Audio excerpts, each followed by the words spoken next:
Otto, how fares the realm? The realm? Oh, she's just fine.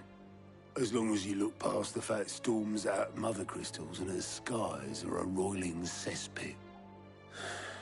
And Gav? He's with your uncle in the Free Cities, helping Mid with her project. Sent an owl there. Do you have any good news? Well, that depends on your definition of good. All right, fine. What do you suggest we do? Oh, no, I'm just the messenger. I'll leave the scheming to those more suited to the task. Could be that Lady Vivian and Old Tomes have their own thoughts on the current state of things. Could be that they don't. It certainly can't hurt to ask. I suppose not.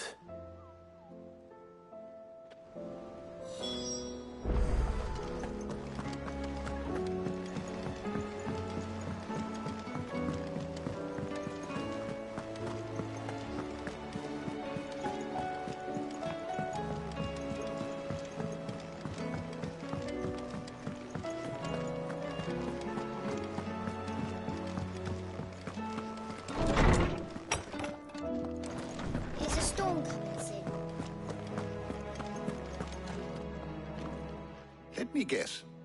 You're here about the skies. Is there anything you don't know, Lawsman?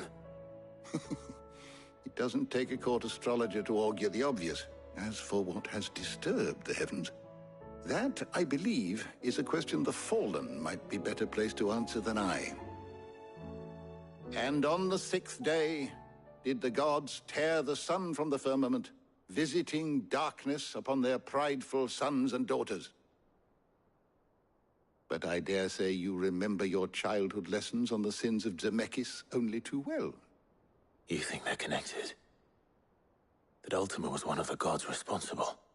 Well, he has certainly exhibited powers that we mortals would associate with the divine. There is nothing divine about him. But he wouldn't be the first god of whom that could be said, now would he? Yet for all the fairy tales that tell of the sins, there is almost nothing in the way of actual historical accounts. Had I the Journal of Moss the Chronicler, I may have been able to tell you more, but alas, I fear all remaining copies have been lost to time. You will forgive me, I hope? Certainly not. Because there is nothing to forgive. Even without this journal, you've provided us ample wisdom. And we will always be grateful for it.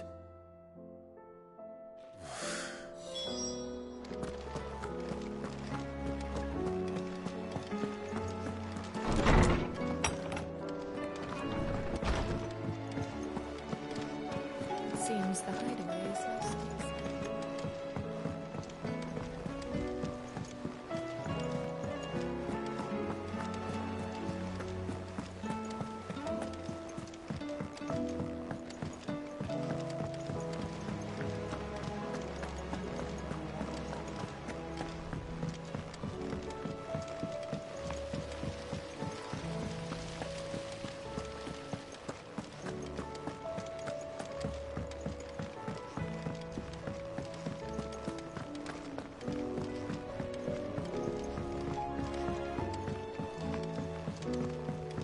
All this fuss over a few dark clouds.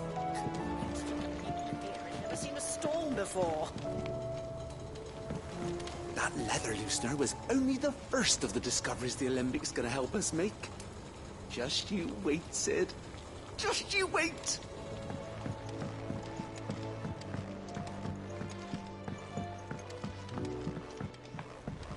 We've received word that the displacement stacks have arrived safely in Canva. The rest is up to Mid.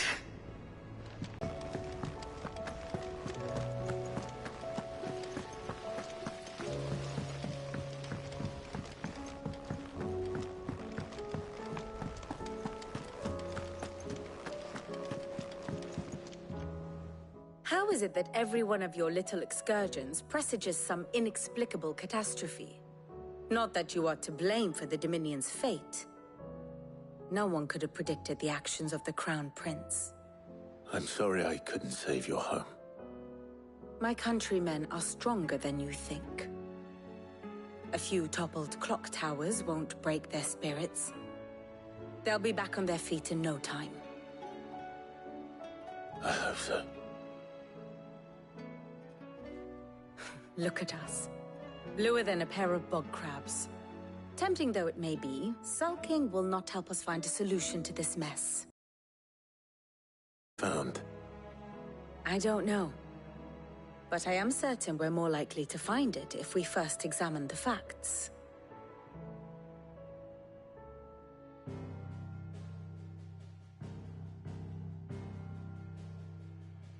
Beneath these darkened skies, fear and confusion reign over Valisthea. Oh, the lands around the fallen Mother Crystals had already begun to wilt for want of ether. But not like this.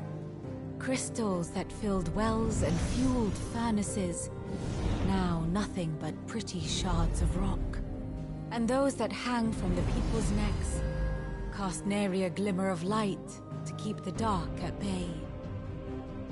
It is only a matter of time before the common folk convince themselves that the end of days is upon us.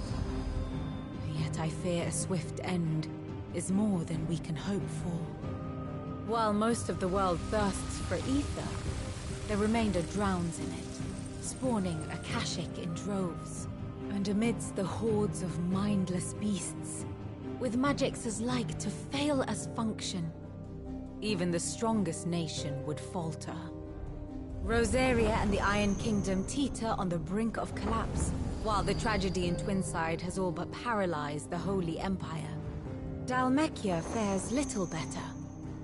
Rumor has it the ministers fled the capital after the fall of Drake's Fang, leaving their beloved republic to crumble. Waloed, meanwhile, moves in earnest. The Einherjar has been sighted off Storm. The world, in short, is in chaos. It would seem our civilization was nothing but a castle of sand, to be washed away at the whim of the waves.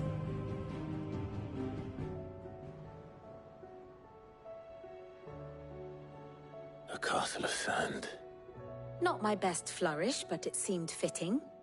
The reports I've received are considerably more blunt in their appraisal.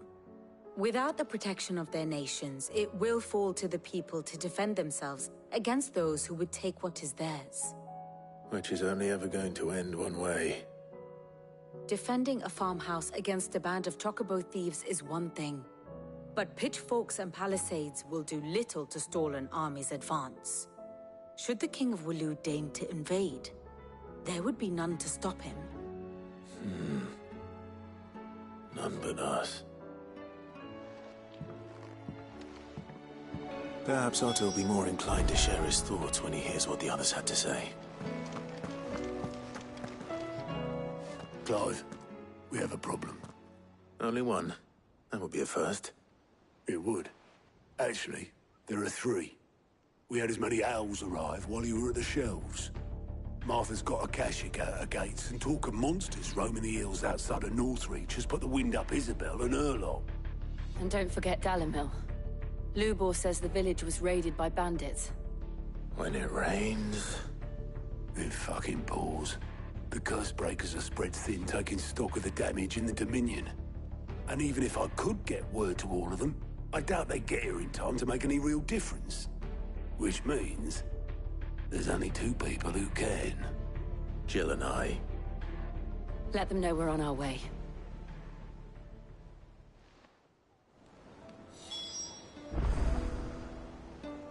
I'm ready when you are, Clive. The messages from Martha, Isabel and Lubor weren't long. But what they lacked in detail, they more than made up for in urgency. Our friends need your help.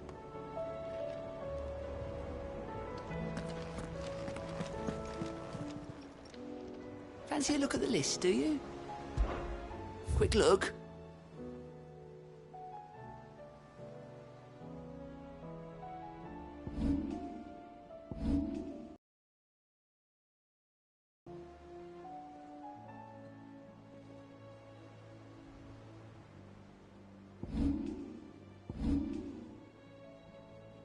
Always something in there.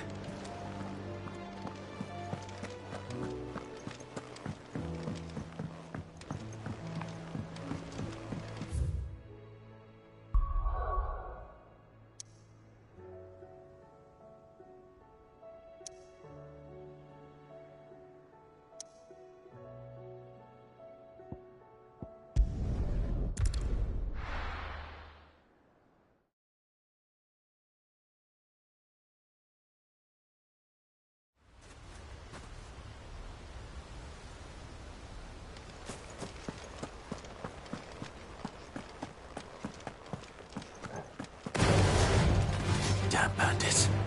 You'll regret coming here. You're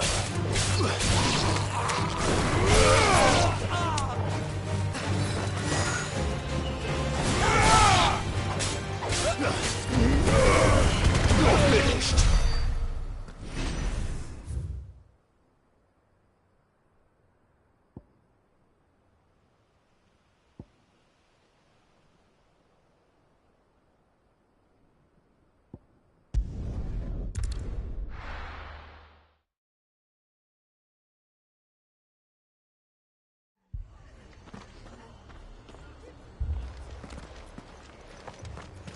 This man's gonna die if we don't get him to a healer.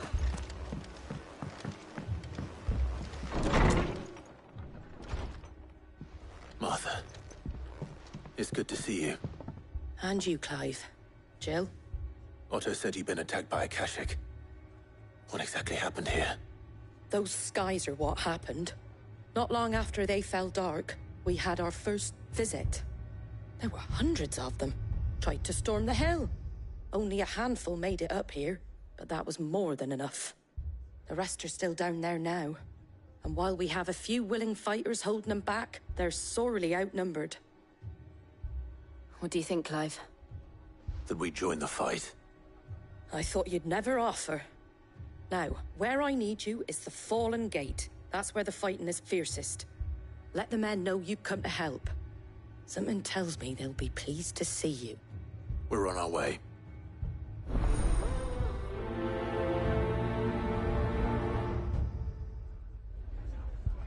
Do you think there are as many as Martha says?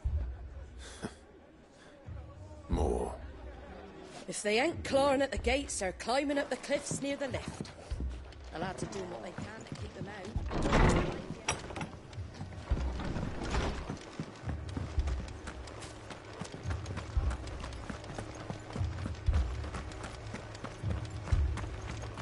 You don't think they've abandoned us, do you?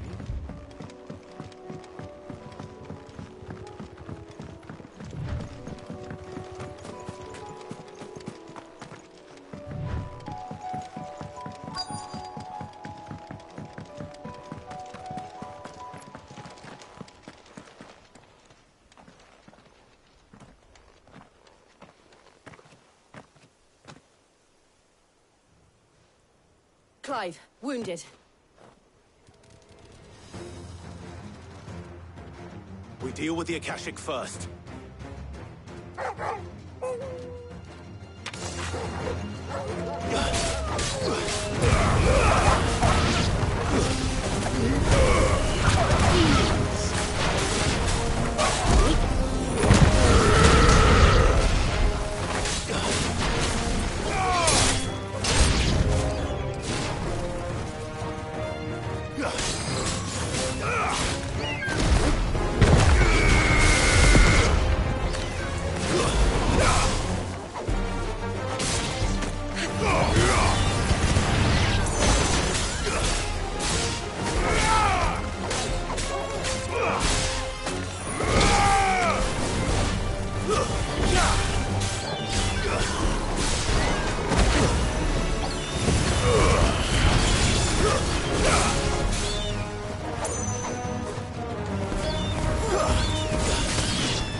Stay down!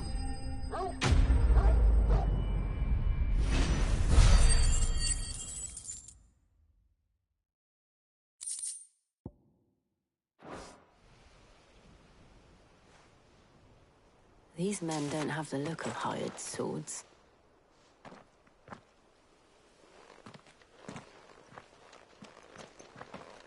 If you've come to rob this place... You are mistaken, my Lord Rosfield. We're here by Madame Martha's leave. How do you know my name? Forgive me, my lord. There wasn't time for introductions. We're with the Guardians of the Flame. Wade's men? But how did you come to be here? Where is your commander? Sir Wade left earlier with a scouting... Did he? Take your wounded back to the inn. Martha will see you're looked after. We'll join you anon.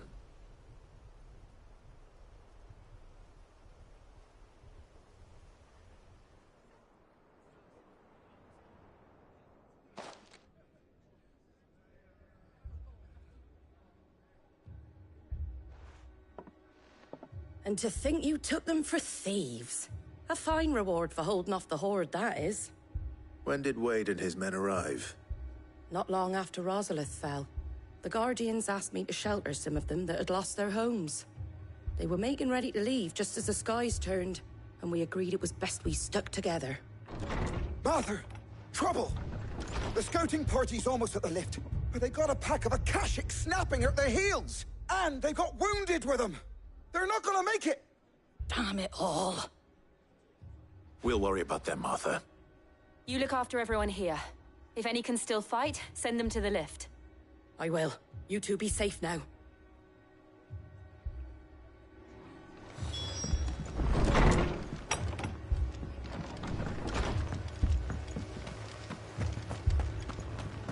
My brothers. Mad dogs.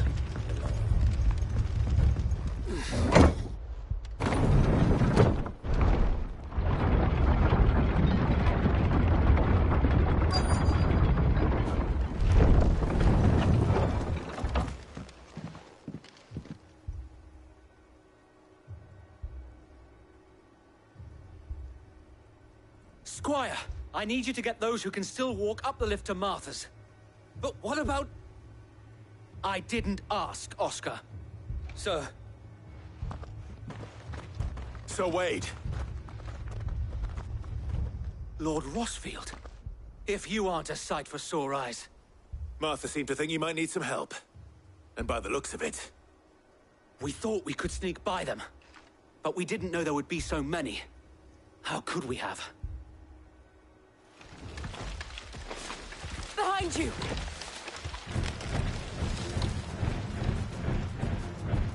Damn it! We need to get the injured to safety.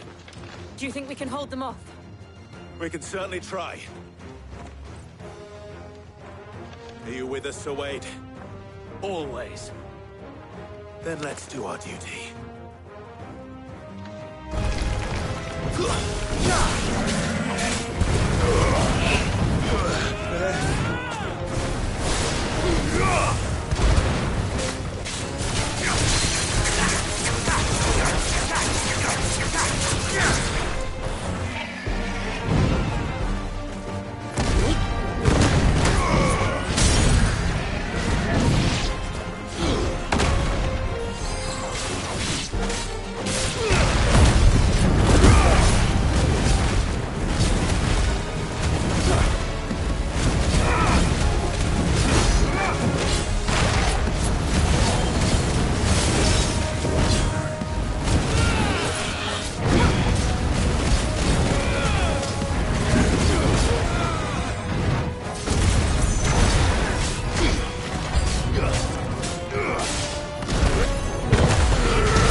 Is anyone hurt?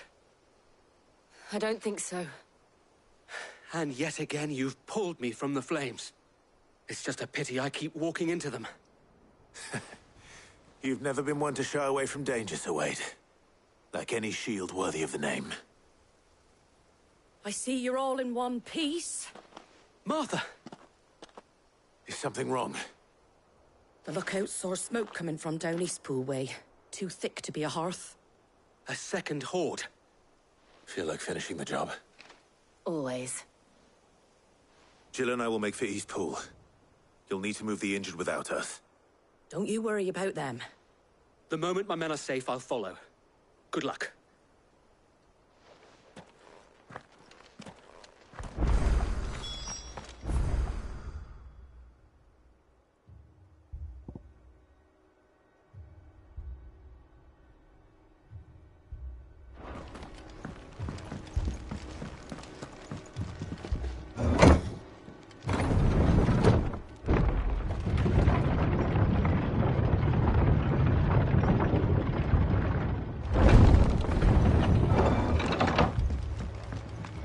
Mad dogs.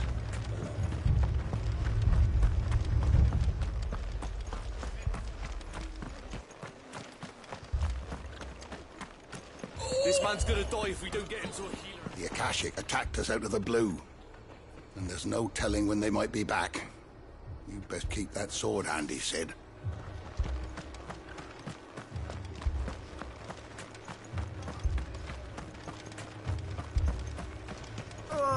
Just patch me up.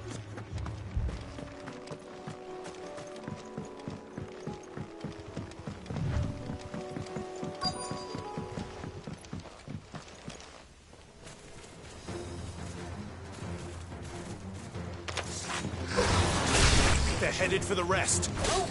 We have to slow them down. Martha and the others won't be ready.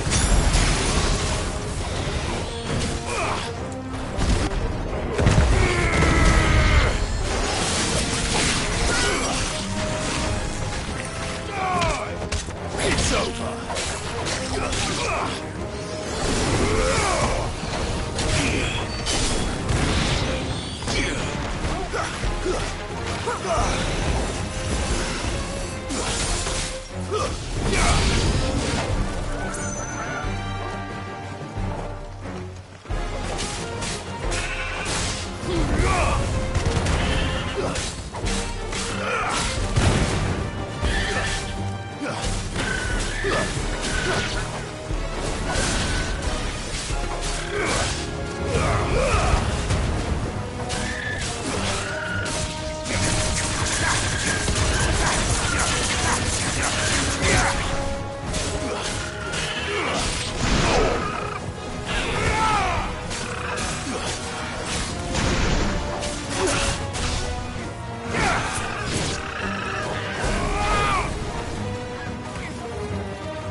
Something's coming. Apologies, my lord. Did I miss anything? Only the first round, Sir Wade. Shall we?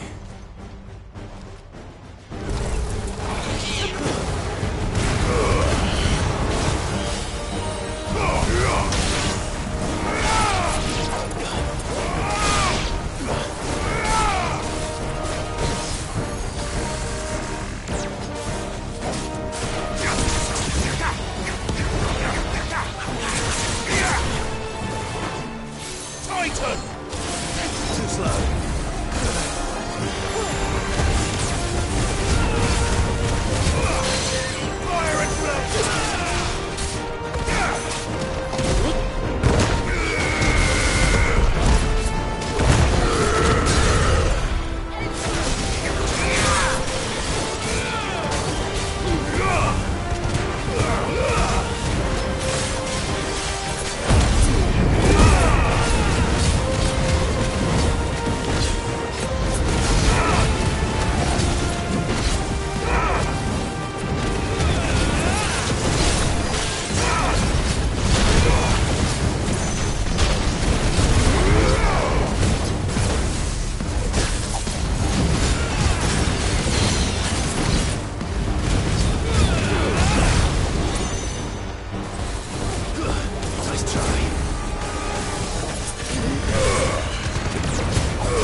Do you see any more?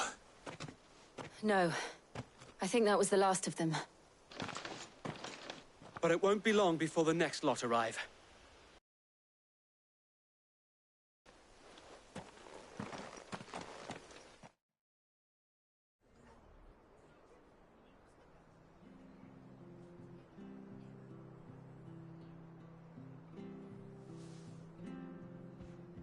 What did you find out there? The same as Sir Wade. Scores of Akashic. Well, wherever they came from, they're gone now. Our lookouts say the lowlands are clear. Hopefully we'll have enough time to lick our wounds. How many of your men were injured? A damn sight less than if you hadn't turned up. Thank you. It was a hard-fought victory. But as long as the skies remain dark, I fear the Akashic's numbers are only going to rise. It's not a matter of if the Horde will be back, but when. And whether that's sooner or later, we'll need to be ready. The inn here affords a good view of the land, and is easily defendable. I'd like to make this one of our outposts. What do you say, Martha? You'd have more men to guard the rest. Well, when you put it like that, of course they can stay.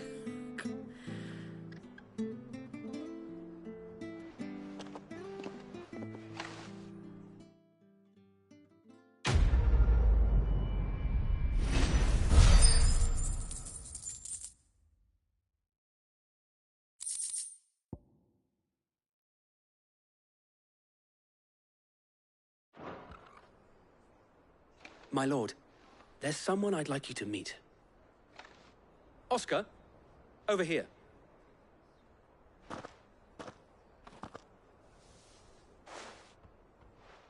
It is an honor to make your acquaintance, Lord Rosfield. I am Oscar. Oscar of House Murdoch. Murdoch? I wasn't aware the Lord Commander had children. Oh, he didn't. But his brother, my father, did. I am Sir Rodney's nephew. Well, go on, then. It's not for me to ask him. Yes, Sir Wade.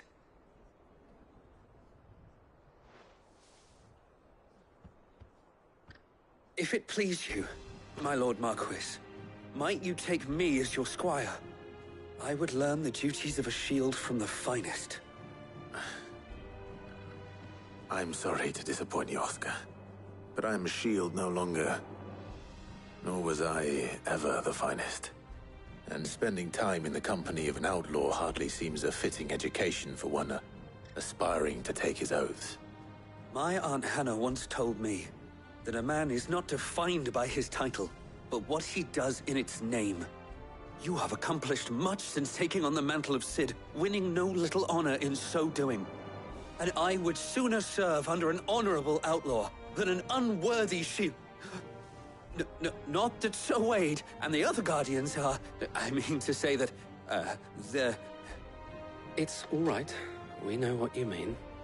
There is only so much the boy can learn from me, my lord.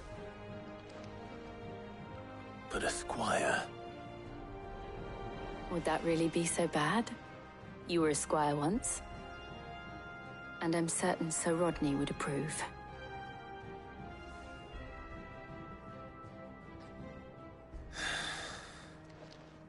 Know that I'll show you as much leniency as your uncle showed me.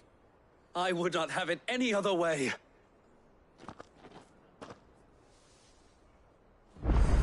I will not let you down, Lord Rosfield. You, or my uncle. We shall be staying here for the time being, and not just for the ale. I'll have one of my men escort Oscar to Benimir once he's said his farewells.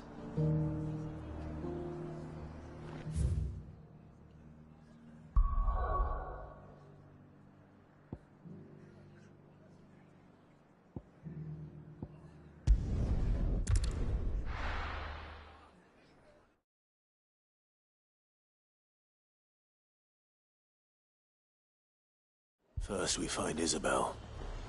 Heard a bloke saying he saw ghosts from the past. I saw it with my own eyes. The whole of Oriflamme. Can I interest you in some blades of mace? Or perhaps a racer to a ginger? I'd be willing to trade if you got no coin.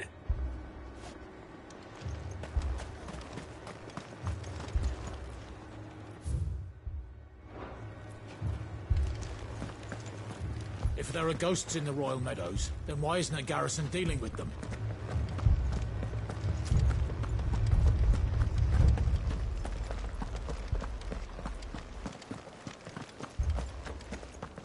I can't do it.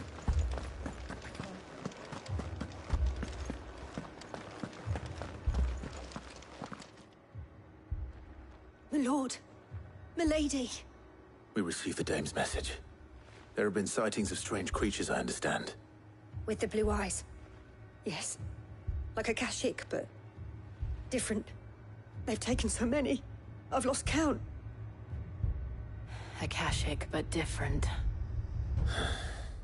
Ultimus thralls. And what of your mistress? Is she here? Oh, no. She went to the garrison to ask what they were planning on doing about all this. Then we'll look for her there.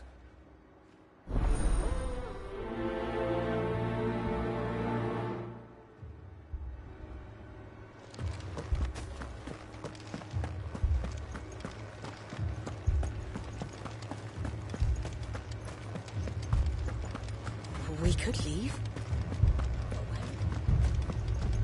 The two soldiers were carrying an...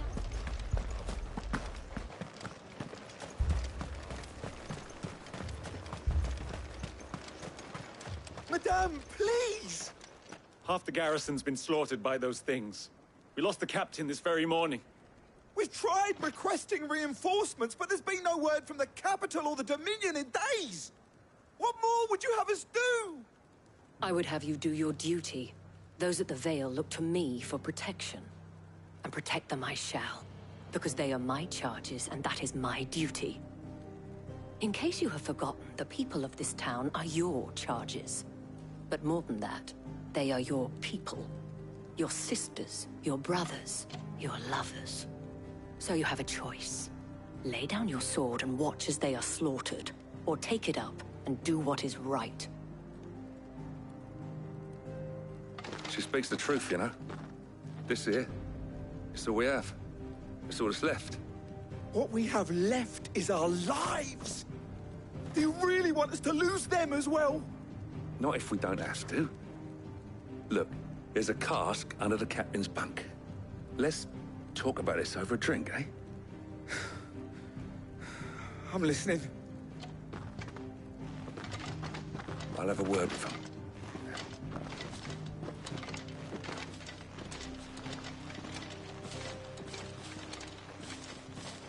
Ah, Clive. I didn't expect help to arrive so quickly. And sought to take matters into my own hands. It was a noble effort, but I thought you might still need some support. How like you to consider my needs. What we need to consider is where the creatures came from. The way the survivors speak of them, one would think they appeared out of thin air. And perhaps they did. It's hard to know what to believe these days. We'll talk to the survivors. I can't entirely blame the men of the garrison for losing heart. And they have provided a place for the injured.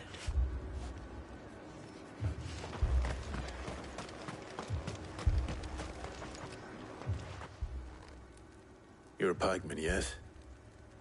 What happened? I've got family in Moor. I heard the flood was spreading, so I went to see if they were all right. And a pack of them glowing things found me in the meadow. I ran for my life. I never did get to the village. Leave that to us. My family? They're still in the capital. With no one to defend the place. Moor's days are numbered. Don't leave me, Pa.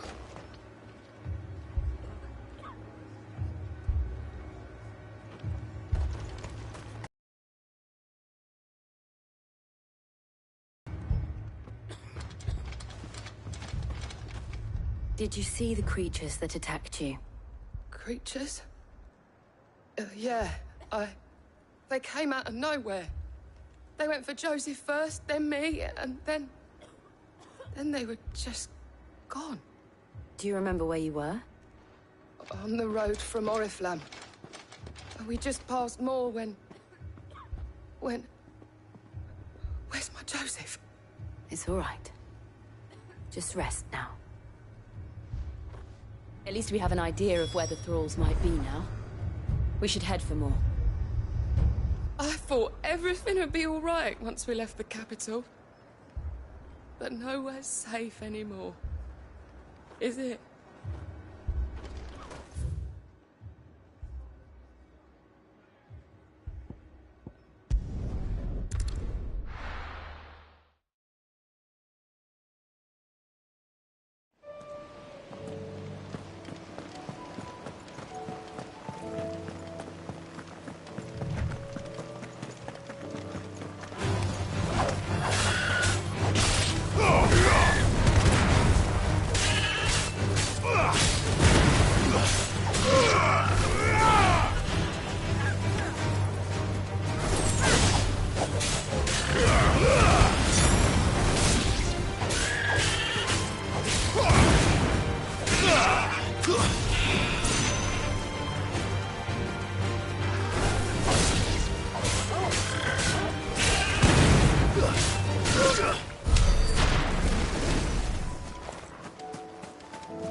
Look.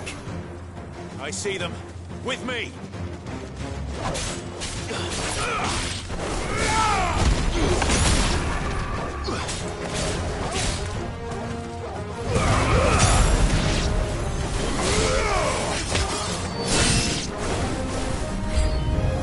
Should I prime? No. Save your strength.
Farewell.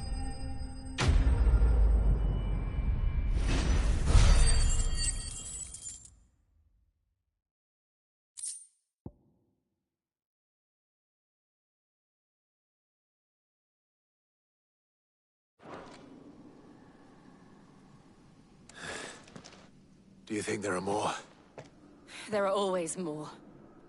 But I'd say we've done what we can for the time being.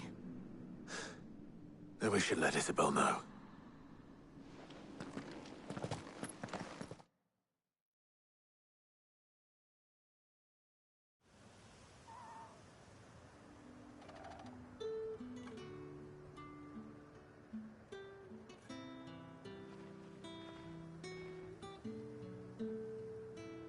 You have the town's thanks. Don't thank us yet. There will be more. Many more. And you'll need to be ready for them. Oh, we shall. Isn't that right, Captain? Yes, milady. The garrison will be ready. Philippe here has convinced most of the men to remain at their posts. For now, at least. Hearing that the Dane would look kindly on any man who committed himself to the task certainly didn't hurt. It's not the most selfless of motives, I'll admit. Whatever it takes, eh? Now me, I never needed convincing. I became a soldier to protect the people I love.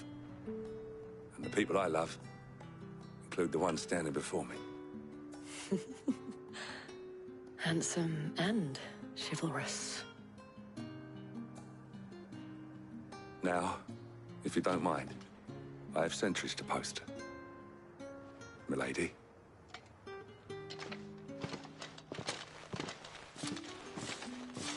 Lest you wonder, I'm not foolish enough to believe that this has solved all of my problems. But it has solved one, and that's one fewer than I had this morning. Thank you again, Clive.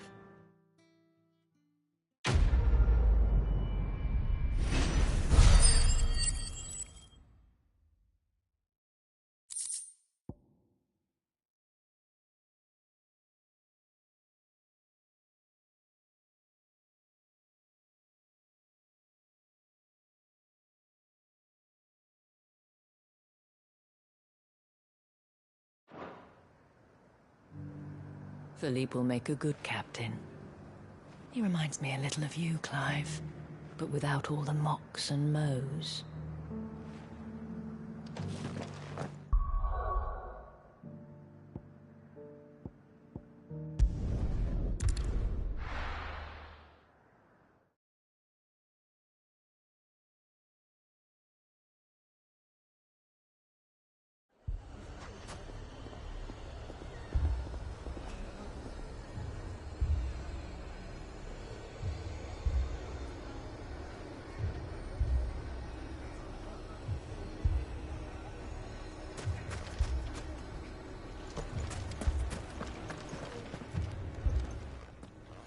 Cid! Your new companion appears much more formidable than your uncle. Should I be worried? You haven't been introduced. Jill. Clive has told me much about you. All lies, I'm sure. Your Stolas said that Dalimil has a bandit problem. Indeed. Although, you're a little late. They left with our food and guild days ago. Any idea where they went? The desert's a big place. Your guess is as good as mine. But the fact is, I have more immediate concerns. What did you say to me? What did you say? Ah, as if by magic. Let's just say we've yet to reach a consensus about how to solve Dalimil's little problem. And at this rate, it won't be the actions of the bandits which prove to be our undoing. It will be our own. I've tried reasoning with the dissenting parties, but even the Desert Hare has limits. Perhaps we could talk to them. What makes you think they'll listen to us? What makes you think they won't? She makes a fair point, Cid. And you won't have wasted much of your precious time if you fail. They're just across the courtyard.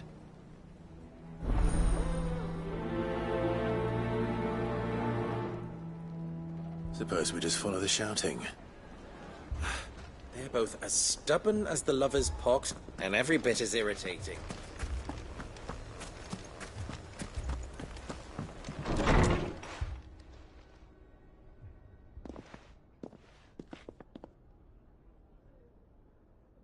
You wouldn't talk like that if it had been your men whose throats were slit. Blood for blood, it's the only way.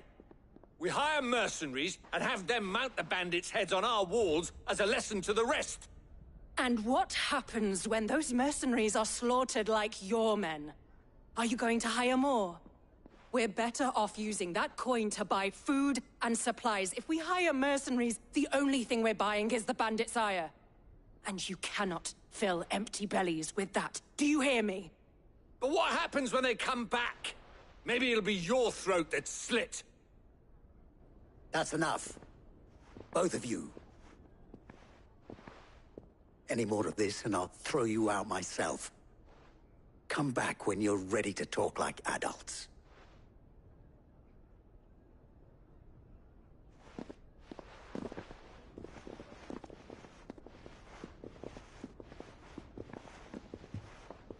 Victor. What's he doing here? Cid. And Lady Jill. What brings you here? I was about to ask you the same thing. Costness is in chaos, and the markets have all but ceased to operate. The Briar's Kiss here in Dalimil is the only place I can reliably obtain supplies. I was here to do just that when Master Lubor told me of his troubles. He thought I might be able to talk some sense into these fools. But if you're here, I suppose his patience must be waning. Who are those people? Those were the thorns in Lubor's side. And the reason this place might be headed the same way as Costness. It's these accursed skies. The darkness is enough to drive a man to madness. Or an entire city, for that matter. We're still working on the skies. But in the meantime, perhaps we can find a solution to Dalimil's problems. I hope so. For all our sakes.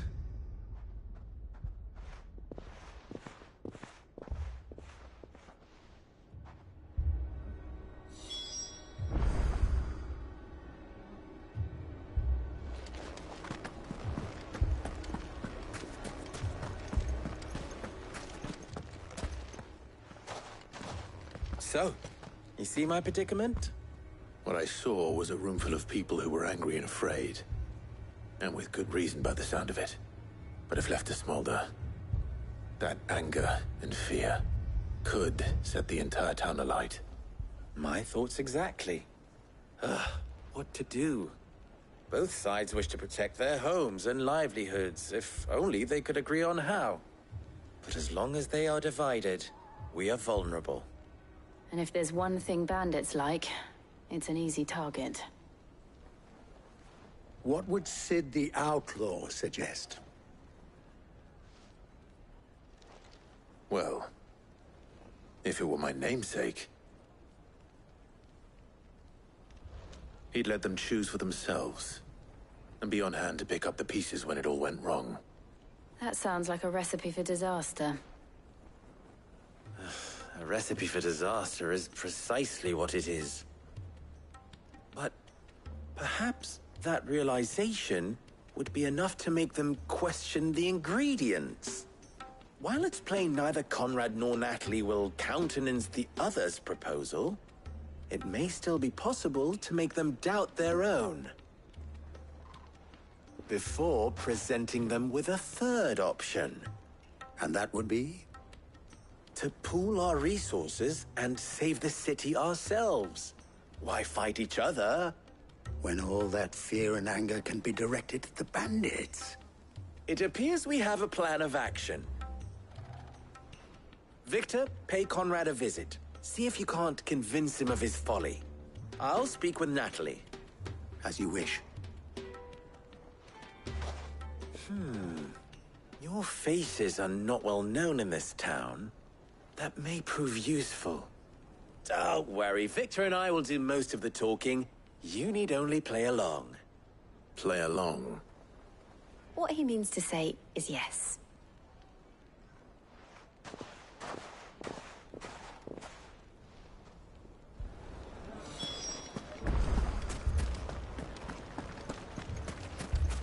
Picture it, Conrad.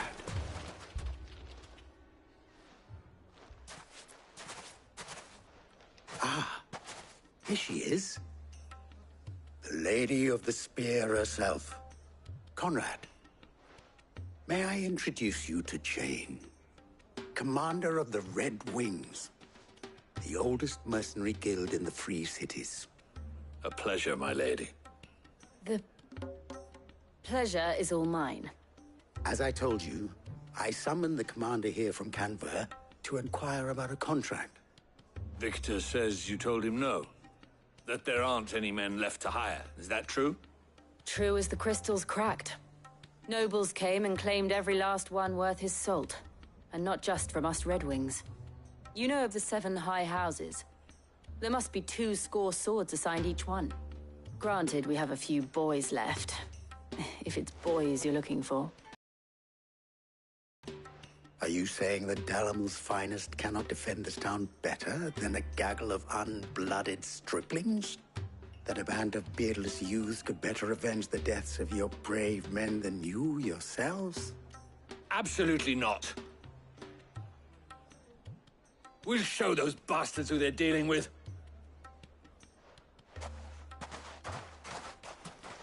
I can't believe that actually worked. Conrad's not what you call the brightest candle in the crypt. And there's a reason why I had you do the talking and not Sid. Well played, my lady.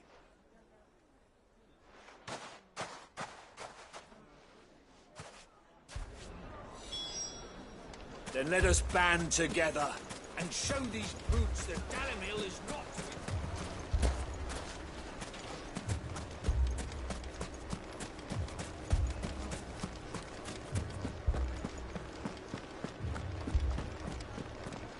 If you're wondering why Dalimil's in such a sorry state, you can blame the bandits.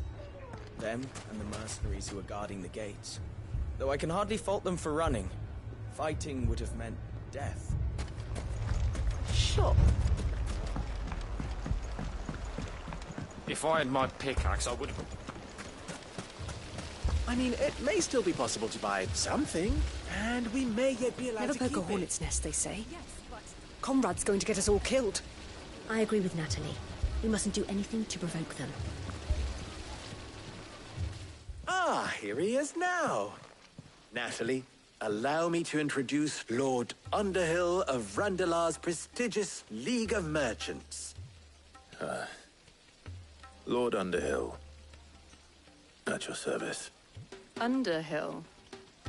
I was just telling the good lady of our conversation, my lord, and how you were lamenting the state of the capital's stores. Lubor says that not only are the granaries almost empty, but that war and the Blight mean this season's harvest won't be enough to fill them for winter. Indeed, certainly that is the case. The nobles in the capital are buying up the city's stocks of barley and wine, driving the prices higher than most commoners can afford. It is only a matter of time before the peasants revolt. It is worse than I thought. If what Lord Underhill says is true, I fear we have little hope of supplementing our stores, meager though they regrettably are. And while I applaud your endeavors to dissuade our more bellicose citizens from seeking vengeance, I sense Conrad is not wrong in his assessment of the bandits' likely return. Which means that now, more than ever, we will need to secure what little we still have. Food, weapons, herbs, everything.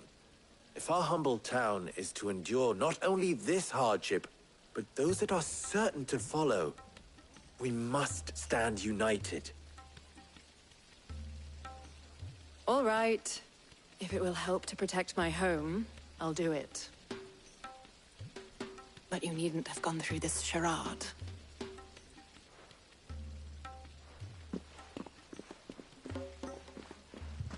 Thank you, Clive. Your performance was nothing if not workmanlike. She saw right through it. I didn't say it was good, merely that it produced the desired effect. Now, my scouts should be returning shortly. Meet me back at the Briar's Kiss, and we shall see what we face.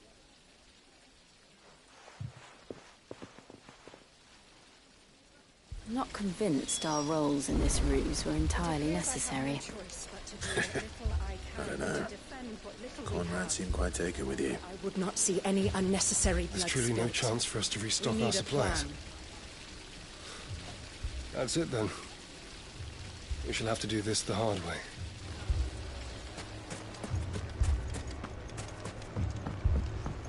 Mummy, I'm scared.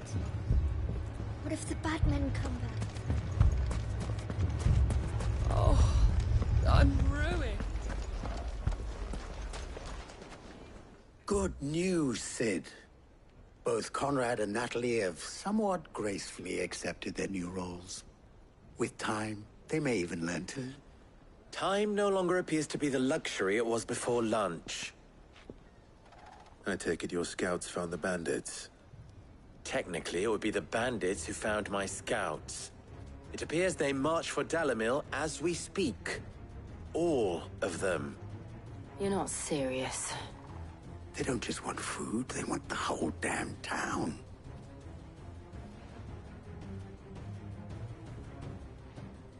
I have a favor to ask. I'm told the bandits march in two groups, one from the south and one from the desert, in a move doubtless intended to stretch our already gossamer-thin defenses. Very well. Jill and I will meet those from the desert. But what of the rest? The rest, my friend, the city shall fight. Together. The stakes, I concede, are high. But if this does not unite Dalimil, nothing will. That is a lot of faith to put into those who had their hands around each other's throats but a moment ago. Then it will be for us to see that their hands are kept occupied. And I do mean us. I thought you might say that. We'll hold them off for as long as we can. And we will do the same.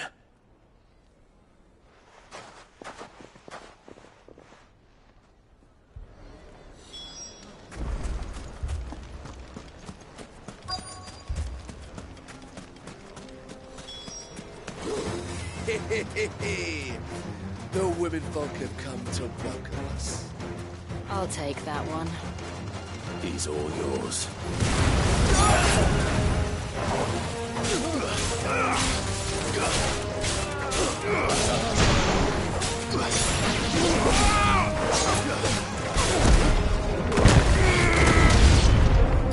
They mean to overwhelm us.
The townspeople. Could they have held out? I don't hear any fighting. What do you think? That we should hurry.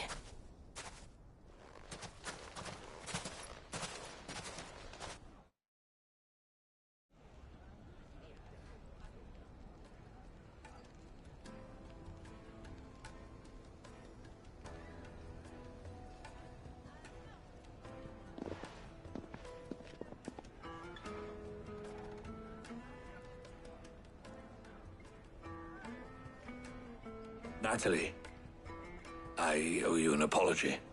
You did well out there. The inn would have been lost had you not held the line. Without you, there would have been no line to hold. You saved us, Conrad. You saved Dalimil. We all saved Dalimil.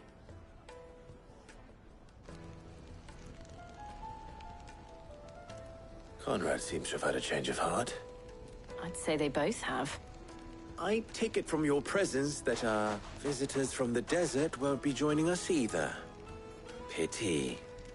The plan worked, Cid. Granted, it only took an army of bloodthirsty bandits at our gate. Calm now, Victor. Why quibble over the details? We are united, and that is all that matters. As for you, Cid, you fight considerably better than you act. I'll take that as a compliment.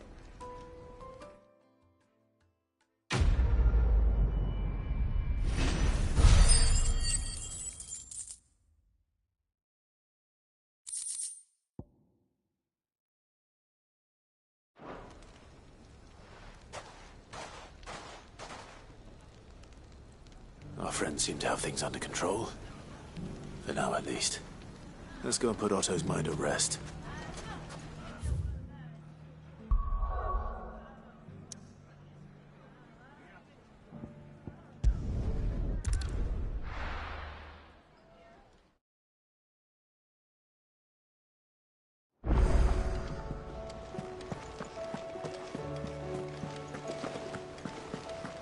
see that?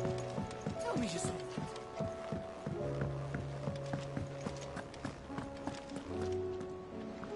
Was wondering when you turn up. Had owls from all our friends thanking you for your timely intervention. How is it you always manage to arrive at just the right moment? Luck, I suppose. Any word on the rest of the realm? Let's see. Storm's still crying out for mother crystals. The nations are still in chaos. And the skies are still the color of a kick in the kidneys 2 days on. So... Right. Clive, we knew this was going to happen. Well, not the bleeding skies part, but you take my point. Now's not the time to second-guess yourself. Now's the time to visit the infirmary. Talia says your brother's awake. Thank you, Otto.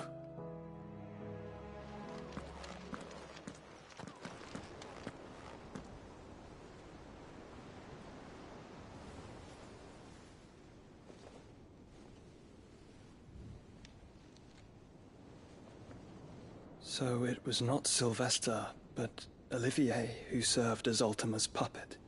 And when Dion learned of this, he sought to slay the fiend.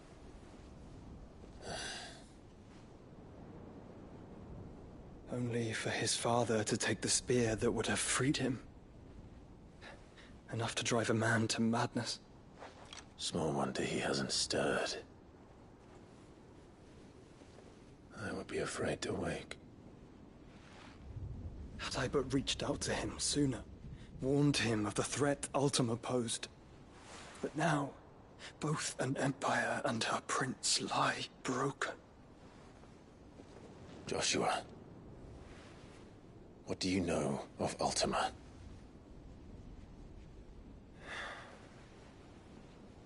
Very little, I'm afraid. Despite my best efforts. 18 years ago, as I lay buried beneath the rubble of Phoenix Gate, 'twas not death who came for me, but another. And it was while in my rescuer's care, I first heard of Ultima. I've been chasing his shadow ever since. Ultima is driven by some deep, dark purpose, and for whatever reason, it would seem you are crucial to his designs. He will stop at nothing to have you, even if that means toppling an empire. But why me? What possible use could I be to such a creature? That is one of many answers that have eluded me. Yet, I am certain of this. It is not mere chance. You were chosen for a reason. All dominants carry within them the might of an icon. Nigh limitless power that is at once acutely limited. I wield fire, and only fire. And I only ice. 8 wardens for 8 elements. But you, Clive. You are different. You're special. Your abilities begin with the flames of Ifrit. But they do not end there. The fact Ifrit can even exist goes against everything we thought we knew of dominance. Perhaps Ultima has been waiting for one such as you, whose potential is truly limitless. I've encountered that thing several times now. If it or he, as you say, needs me, why hasn't he claimed me as he did the boy? Were I to hazard a guess, I'd say the two of you are somehow incompatible. His mind not properly attuned to your body. His mind? Mind, awareness, spirit, call it what you wish. But I believe Ultima to be an embodiment of the concept. It is why I struggle and fail to contain him here inside me. I'm sorry. Inside you? With every setting sun, I feel my strength wane. And though the Phoenix's flames mend the prison I have made for Ultima, they do so at a cost. We must find a means to bring an end to him before I meet my own. What were you thinking? It was that or let him take Clive. And I've always had a soft spot for my brother. But that doesn't mean you should sacrifice yourself to...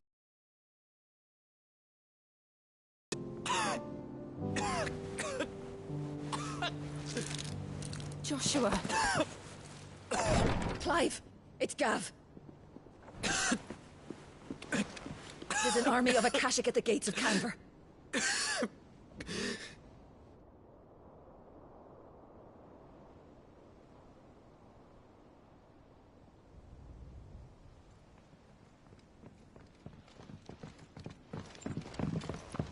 Well, what's the short of it? It's all Tyr told you. The capital of the Free Cities is under siege by an army of monstrosities.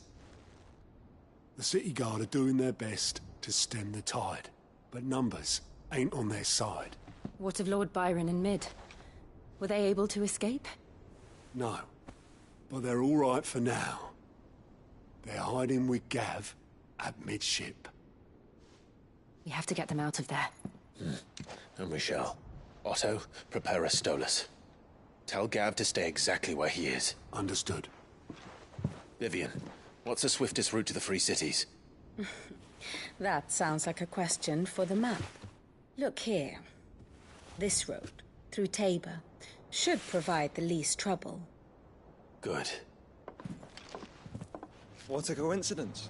Tabor is exactly where I'm bound. Joshua, Bed is where you should be bound. You don't think I told him the exact same thing? Were Tyr not such a talented healer, I would surely have been inclined to agree. But, thanks to her ministrations, I feel I may safely rejoin my attendant, who was to wait for me in Tabor if we became separated. All right, we travel together. Clive. If he stays close to me, he'll be fine. Thank you, brother. I'll look after him.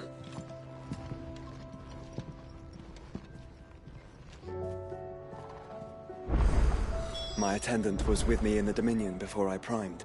She would have watched the battle unfold and witnessed its outcome. I trust you'll be waiting for me in Tabor, where I can finally introduce you.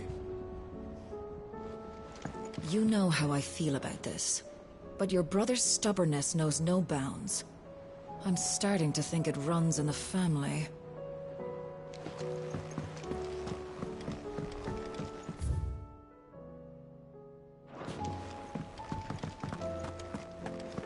Do you like being struck by thunderbolts from on high? Then don't let anything happen to Mid. Yeah? How may I help you today, Clive? It's not true.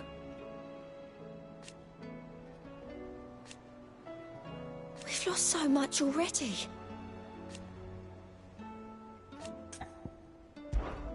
Come to claim your just desserts?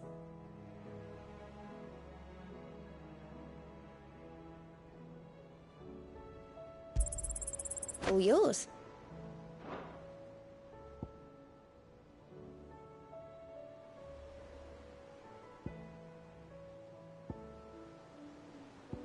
All done?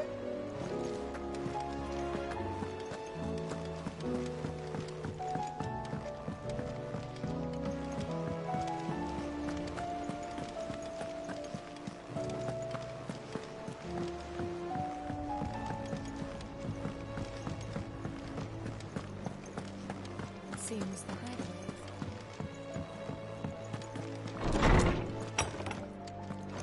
Is a storm coming, Sid? Will there be... Sid, perhaps you can help me solve a mystery. I can certainly try. Who's gone missing this time? It's not who, but what. Mid's scales, the ones she made for her workshop. I borrowed them to teach the little ones about weight, and shortly after the lesson, well, they vanished. My first thought was that they'd taken them off somewhere to play, but when I asked, they swore they had nothing to do with their having disappeared. Which almost certainly means they had everything to do with it. Perhaps a visit from Sid will jog their memories. I think it just might. Thank you. I don't like to imagine that my pupils would lie to me. But if they have, I'll have no choice but to discipline them accordingly. They were in the atrium when I last saw them, as always.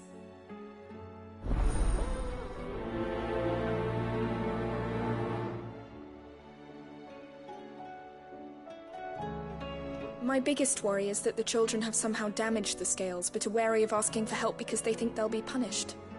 And if I find out that's the case, I swear I'll take the switch to every last one of them.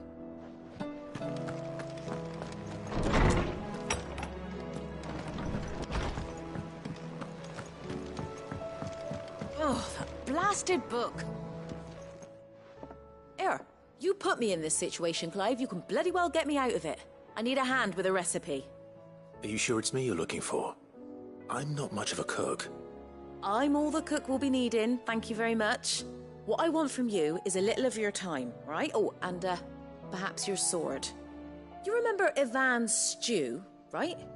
Well, despite the look of the thing, and that awful stench, people wolf it down.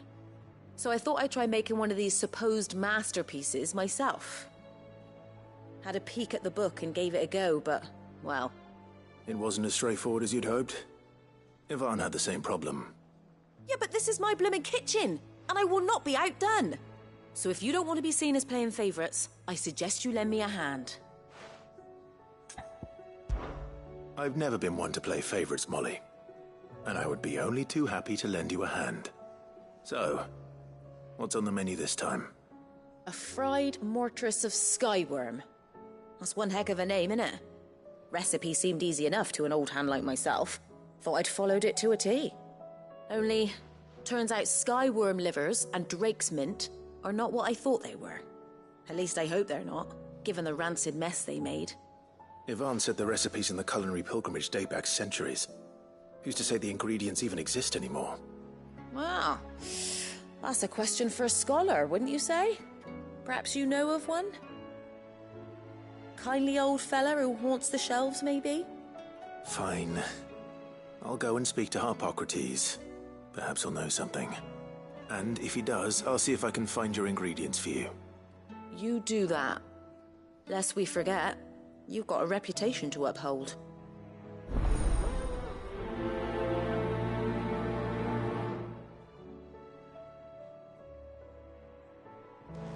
It seems the hideaway's lost its appetite.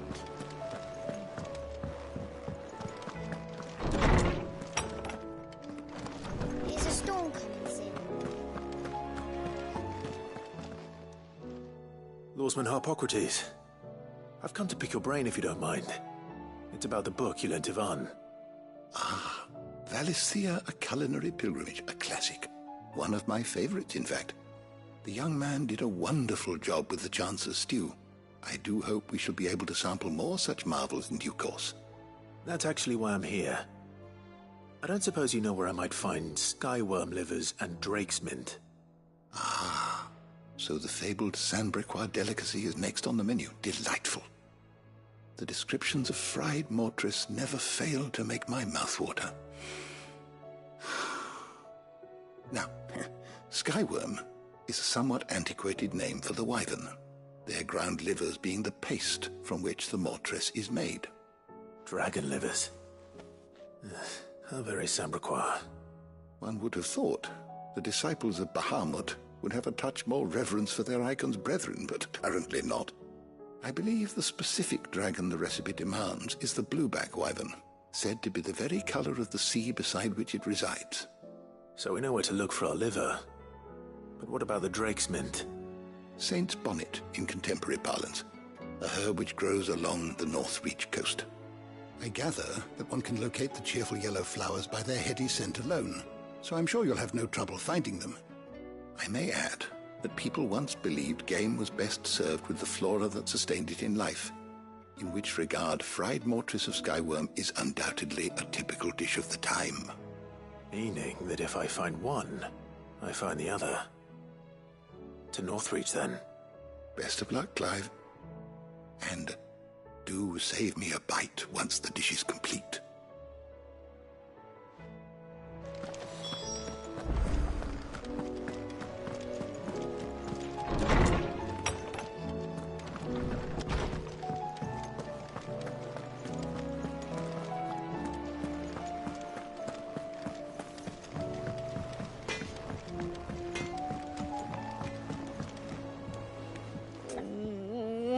am I gonna do? Oh.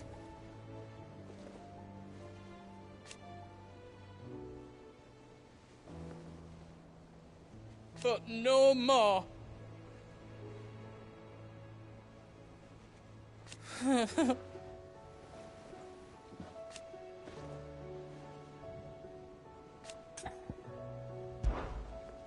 Is everything all right, Goetz? You seem more discomposed than usual. Oh, I don't know what that means, but I'm in a bit of a muddle. Oh, I think Nan might be in trouble, and she's... It's all right. You can tell me.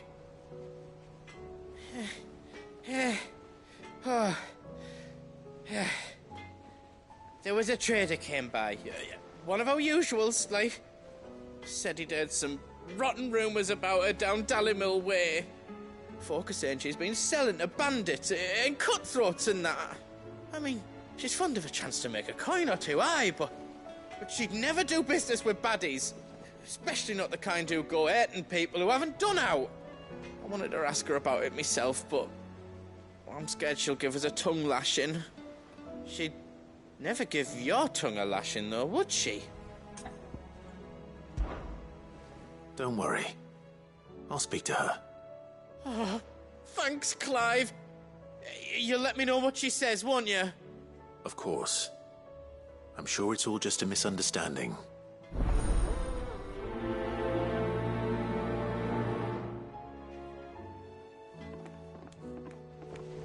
Nan sometimes sells swords and that, but never to anyone who's not a friend of ours. That's how it's been for as long as I've known her. You don't think it's true what people are saying, do you?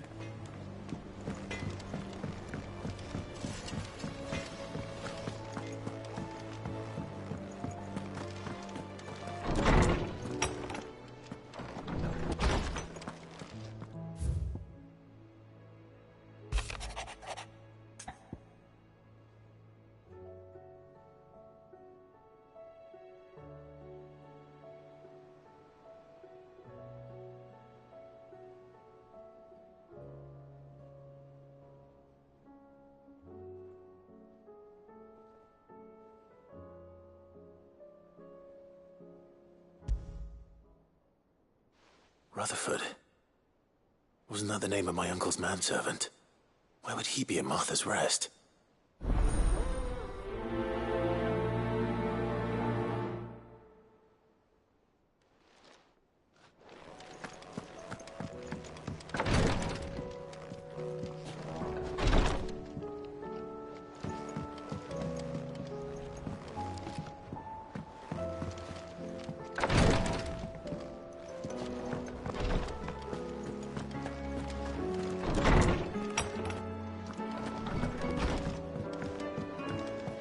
See the pair that got pulled into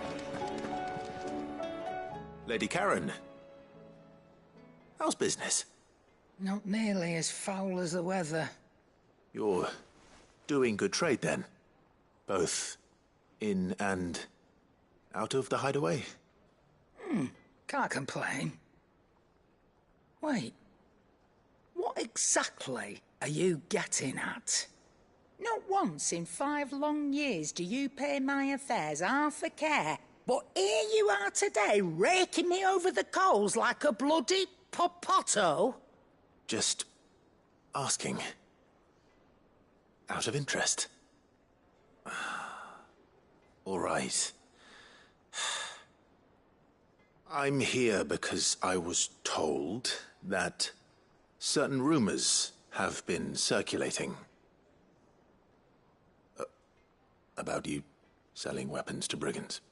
Oh, are you? And who was it who knows me so well as to tell tales of my evil exploits? I didn't exactly hear firsthand. All I know is that someone in Dalimil has been spreading word to that effect. And what? You believe it? You think I'm profiting off the blood of innocents, do you? Look.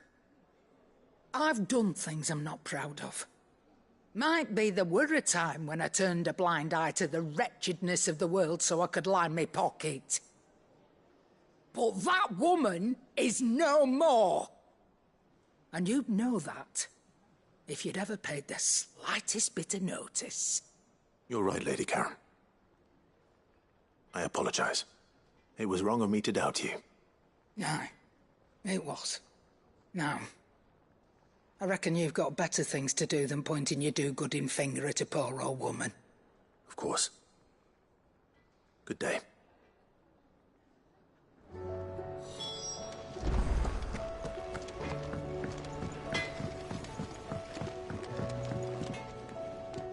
I spoke with Lady Karen. What did she say? That the rumors were unfounded, and that I was a fool for thinking they might hold any truth, along with some other things that made her feelings clear. And while it sounds like she may have done things she regretted in her past, she says those days are behind her.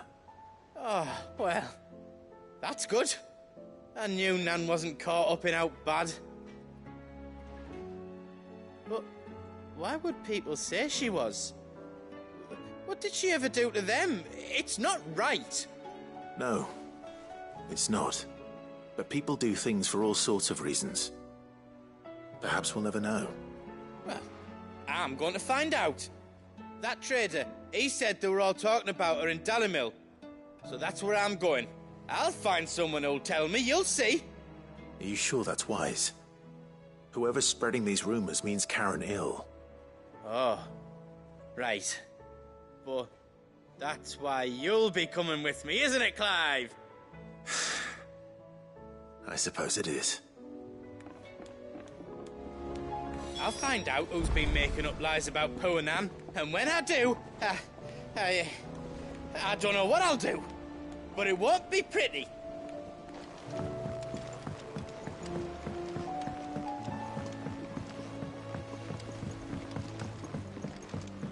I heard the Emperor was impaled on his throne.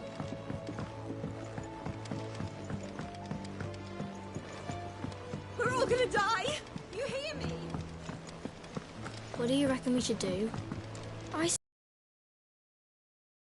Straight. I'm telling you, I can fix them.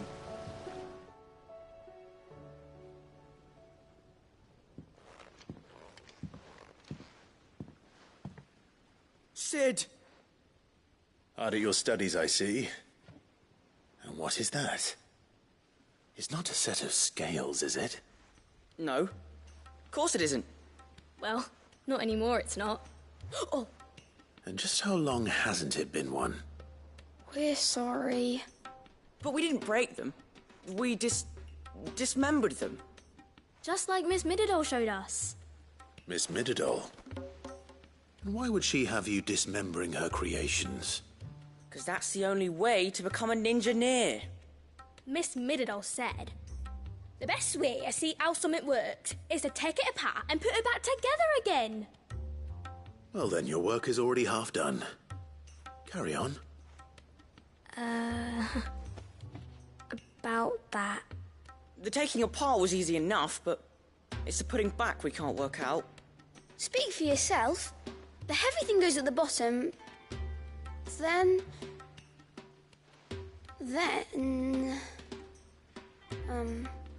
You three need to learn to take responsibility for your actions. So let's have a look at these parts with fresh eyes, shall we?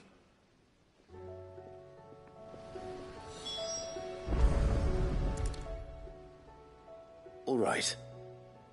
Everything here was once part of Miss Mididol's scales. Every piece has its own role to play, and each is just as important as the others. If even one of them is missing, the scales won't work. So let's think about what those roles might be.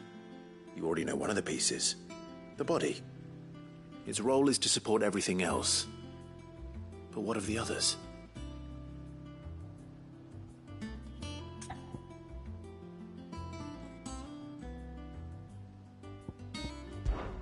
This tiny piece is what's called a cogwheel, or gear.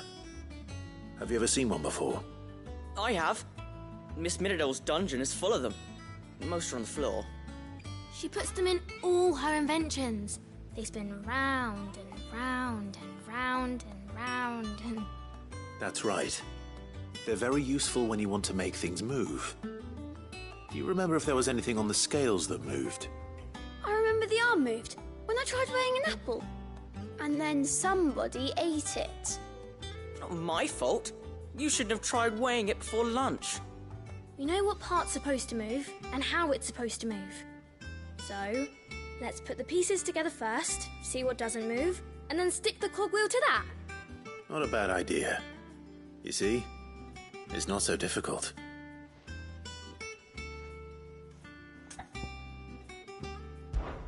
These round parts are called the pans. You all know what a pan is, don't you? I do. Molly uses them in the kitchens to fry bangers. But these aren't for frying bangers, you idiot. They're for weighing stuff. But what if I wanted to weigh Goots? I don't think he'd fit on that little thing. Probably not. What are the chains for? Holding the pans up? Well spotted. Which means something must hold the chains up in turn.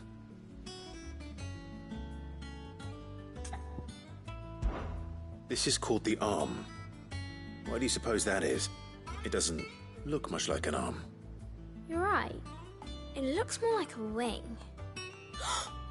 Like a chocobo wing! You've ridden a chocobo before, haven't you, Sid? Will you teach me to ride one day? I'll think about it.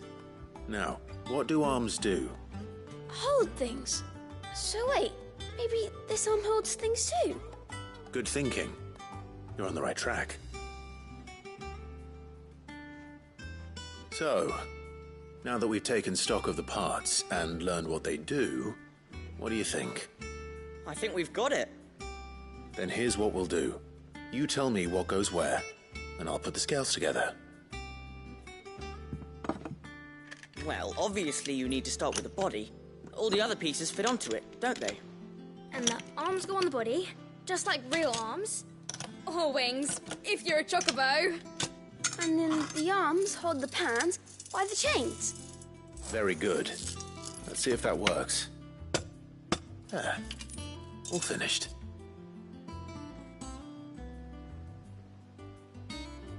Yes! We did it! Well, with Sid's help. Oh, I just put the pieces together. It was you three engineers who showed me how. That's right. We're Miss Mididol's hairs. Her hairs? Yeah, hairs for the future. She's showing us her secrets now, so we can help out the hideaway when we're older. What do you think, Sid? Are we almost ready? With a little more help from Miss Mididol and Miss Shirley, I'd say it won't be long at all. You hear that? It won't be long. Until then, though, do try to be honest with Miss Shirley.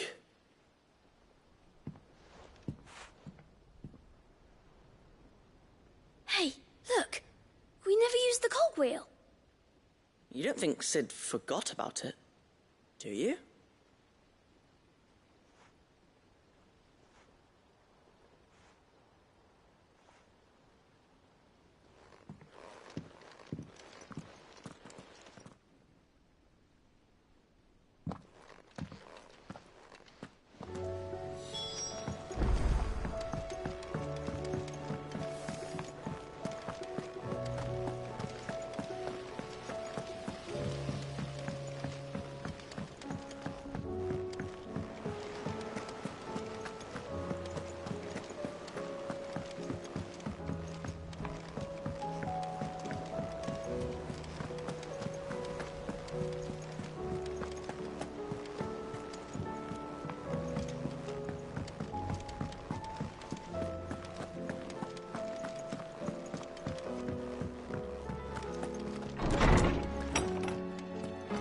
Is a storm coming, Sid?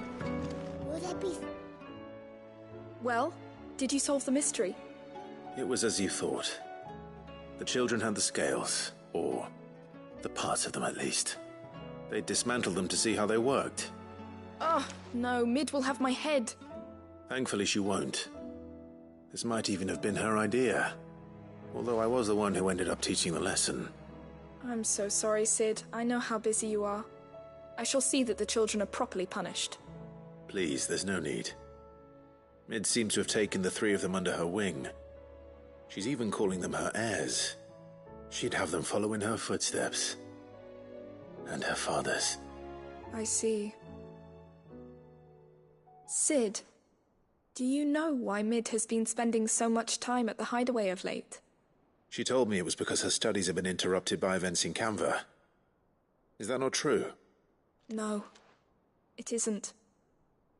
The university offered her a commission. In exchange for full tuition, room and board, they asked her to oversee the design of several new war engines. To anyone else it would be an opportunity, but to Mid, who lost both her parents to war, it was a bitter pill. One she was none too keen to swallow. But that should come as no surprise. She's only ever cared about bringing people hope. The very last thing war can be said to do. Which explains her heirs. She's working to give them a better life. And so should I. What's the odd engineering lesson? Ah, you've given them far more than that. And I'm sure they're very grateful.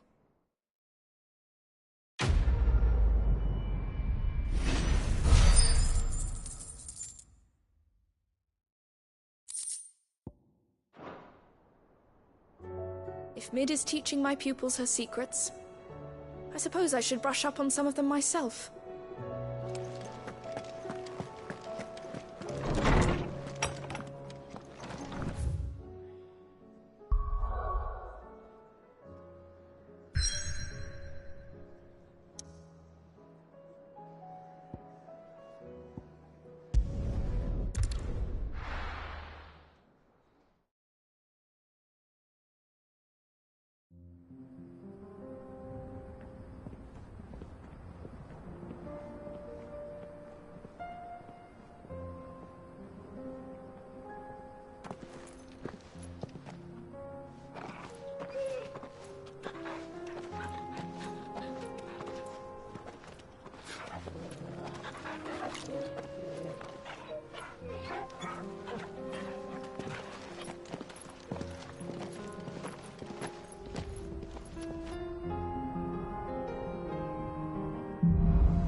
It's like a dream. The four of us out walking like we used to. Enjoying this, are you? Gav and the others could be in danger as we speak. You're right. I'm sorry. Yote is a fine scout. If Candle was attacked, she will already have begun gathering information. Tabor isn't far. We should pick up the pace.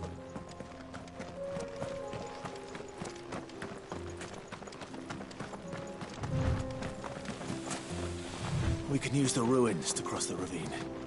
Assuming they would allow it. The Echoes have a will of their own.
Tell us about Yote, Joshua.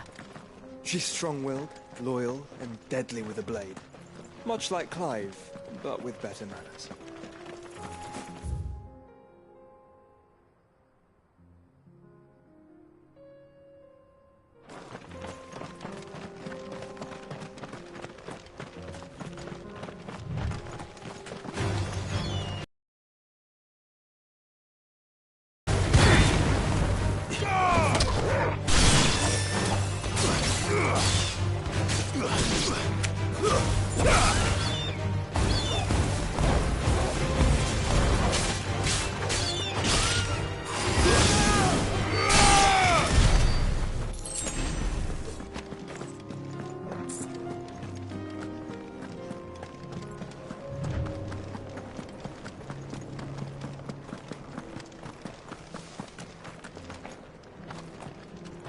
I do.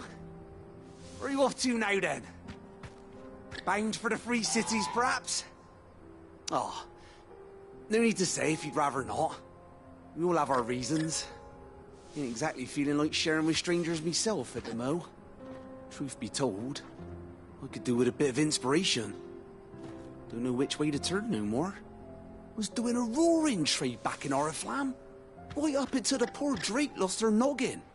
So, thought I'd try me luck in the desert. And the Fang went the same way. And don't get me started on the mess in the bloomin' Dominion. Suppose I could try Camber next. But knowing my luck, the old place be crawling with the works before I'd even sat out me stall. But as I always say, where there's crisis, there's opportunity. The opportunity to mint Gil, that is. So, where to next? Is there any money to be made in Ash? Do orcs even carry Gil?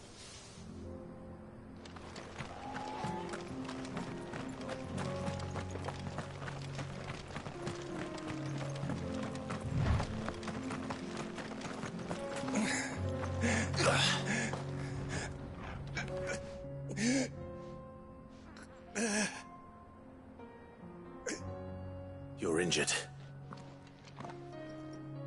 What happened here? Where are your comrades? Ether flood. Up ahead. It swallowed our camp while we slept. My own men did this. Turned every last one of them. There's a village not far from here. Tabor. The people were kind to us. It's only a matter of time before they won't stand a chance. We can't let those monsters reach the...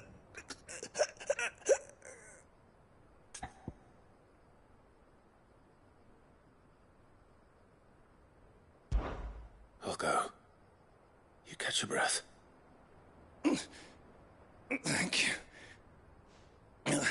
Our encampment is up ahead. Just off the track. They must not reach Tabor. Forgive me, Lord Kuka. Rest well, soldier.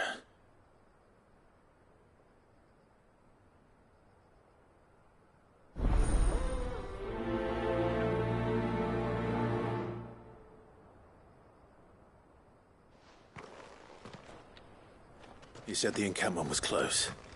Let's hope the Akashic are still there.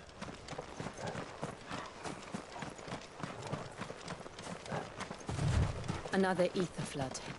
They're everywhere now. We can't go around it. Then we'll just have to be careful. Right. I got here in time.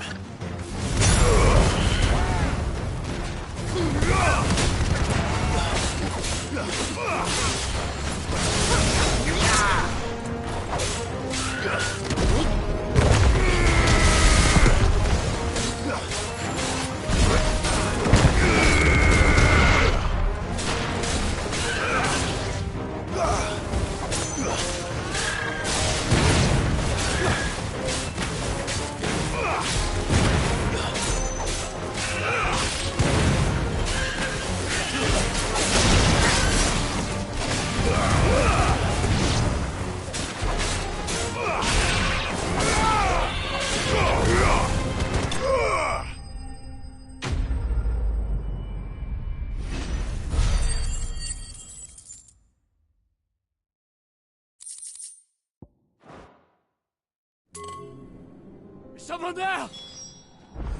Please, I can't move my leg! That doesn't sound like an Akashic.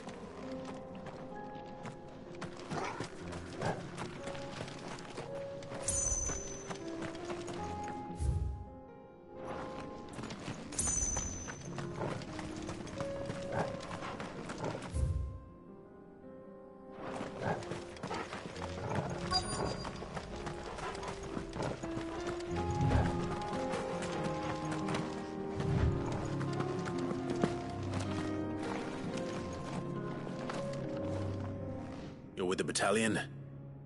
I am. I heard the fighting. Are the others? Taken care of. One of your brothers-in-arms told me what happened and asked for help. Another survivor? Where is he? Tell me. His wounds were too deep.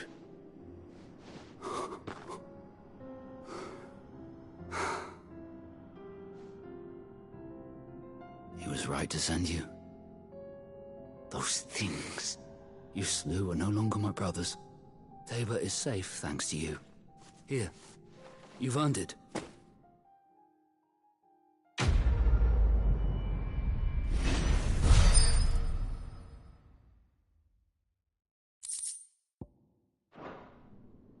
You seem familiar. Have we met? You must have me confused with someone else.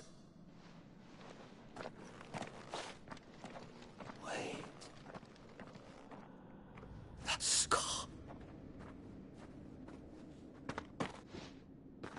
Son of a whore. You're Sid. I was there, in Cosnes, when you killed my brothers. I was there in Rosalith, when you killed my commander! My war with Hugo Kupka is over. I bear no ill will toward those who followed him. And what of my ill will?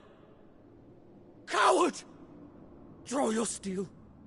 Lord Kupka shall be avenged!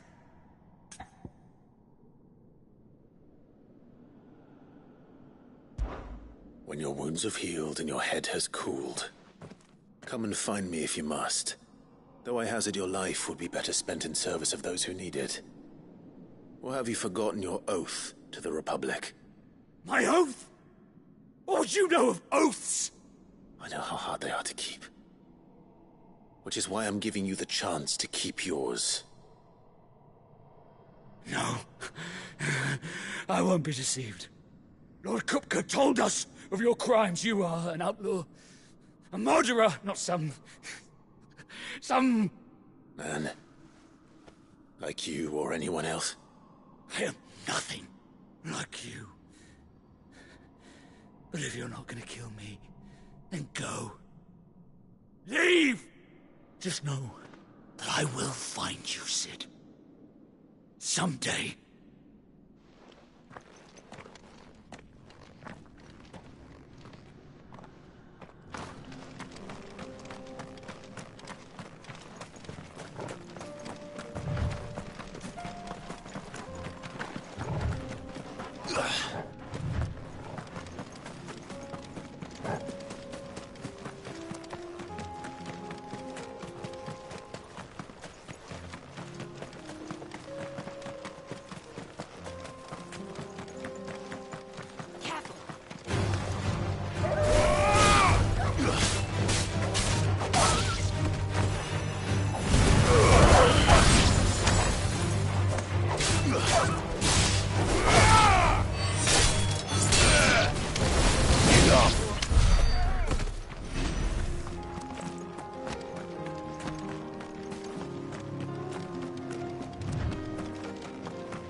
We're nearly there.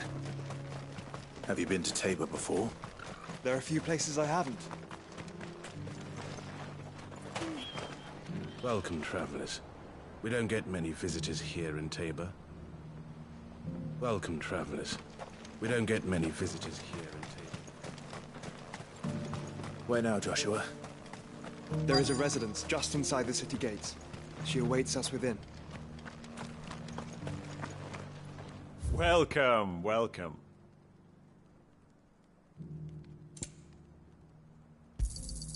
Of course. Anything else? Of course.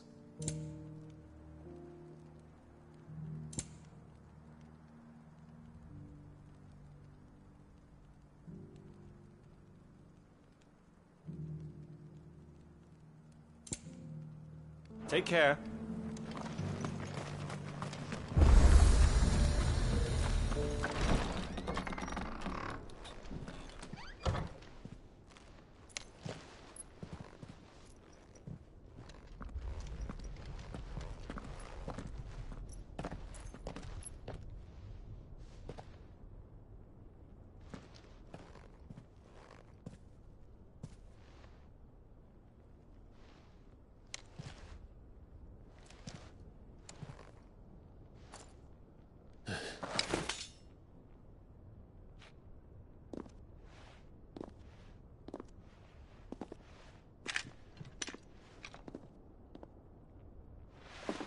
My Lord Marquis, it is an honor.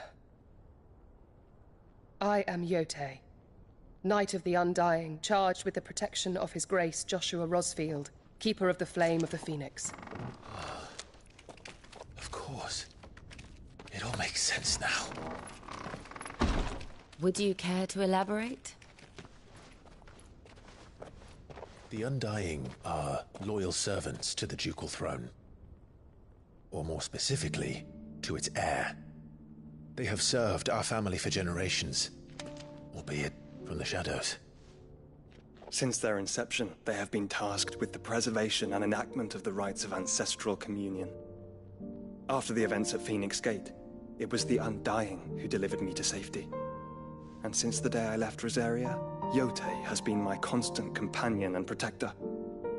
Without her sword, I would not have survived. Rise, Lady Yote.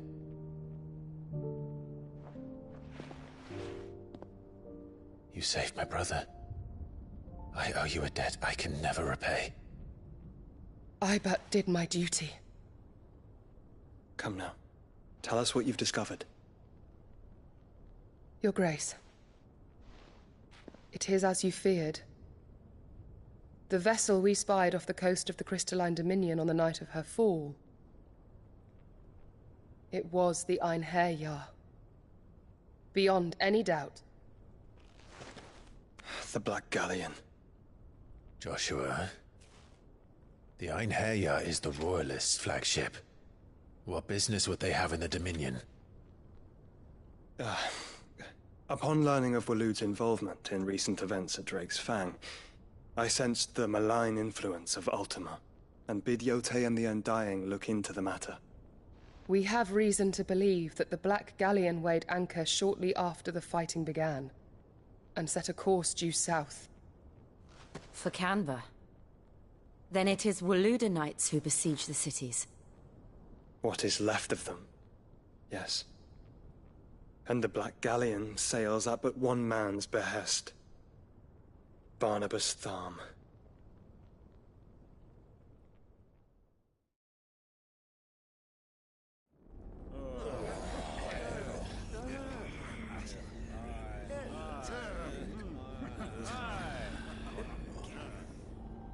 But are we truly safe here in the Agora? The city guard have been paid, if that's what you're implying. All the more reason for them to run. Well, you are free to leave, Lord Minister. Markets abandoned, warehouses aflame, blackened hulls choking every port in the capital. Canva is ruined. The realm teeters on the brink of chaos, and all you can think about is commerce!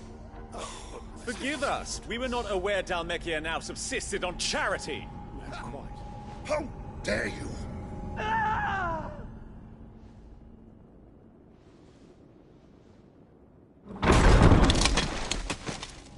Distinguished members of the Council, you must forgive His Majesty this intrusion. What is the meaning of this? A trifle crowded, but I fear it will have to serve, my liege. Very well. My colleagues, do you not see? The King! He has come to save us from the Akashic!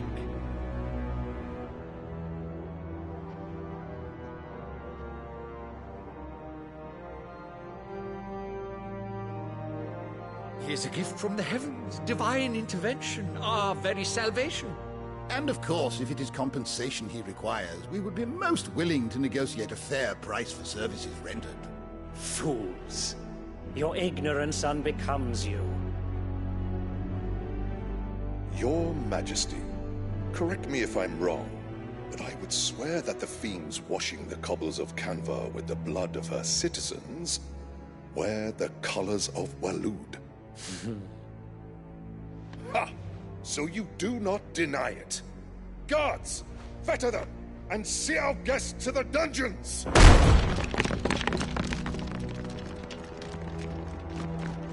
Enough.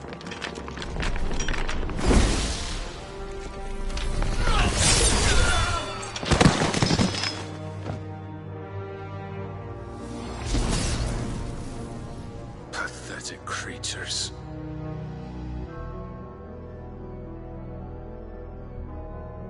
That you should imagine yourselves worthy of salvation. The girl is still here, somewhere in the city. Her consciousness fair dripping with her late father's hubris. A consciousness to which Mythos is inextricably bound and inexorably drawn. See that he is made welcome. Yes, Your Majesty. Come, Mythos. Surely the prince's light cannot have sated you.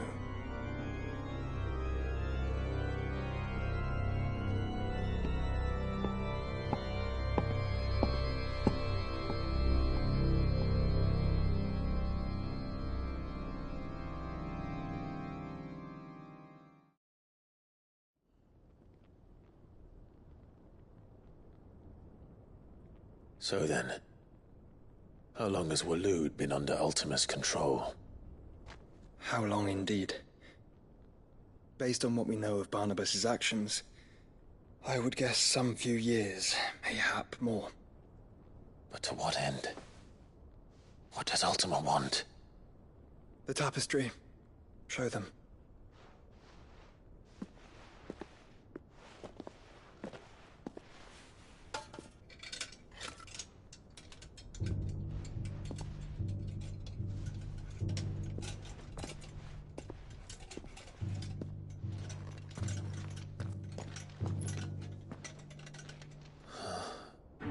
By the flames. Phoenix Gate, Drake's Breath, and now here. But what is it? It is old, ancient, even. Naught remains of the faith it represents, save what can be gleaned from the image itself. None could tell me what the one in the apothecary meant, even the Undying. But I believe it may be the key to discerning Ultima's purpose. That figure in the center, the one beneath whom the icons congregate, that I believe to be Ultima. He is a god, or at least godlike. His very existence beyond our ken. The icons, and by extension their dominance, are meant to be his subjects, and while some, like Barnabas, have accepted this role, others have rejected it. Like you, Clive, which is rather inconvenient, as it appears he needs you most of all. And gods don't like to be disobeyed. No, I don't suppose they do. Clive, may I tell Yote of the lake? By all means. Yote, I will be accompanying my brother to the Free Cities. Whilst we are afield, I would have you watch over those Clive has made his wards. Omielos delan tuisag ilith. Though well concealed, the hideaway lacks trained fighters to defend its occupants should they be discovered. But it is my duty to... As it has ever been my brother's duty, remember. If that is your wish, Your Grace. But please be safe. If aught were to befall you, You have my word.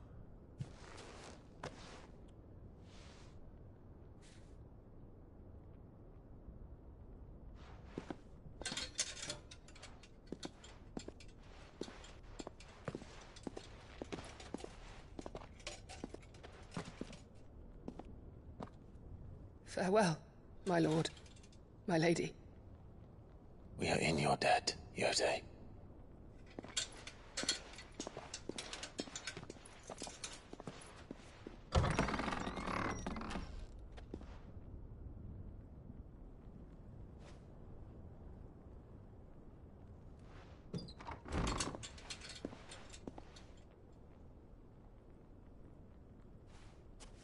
Let's find our friends.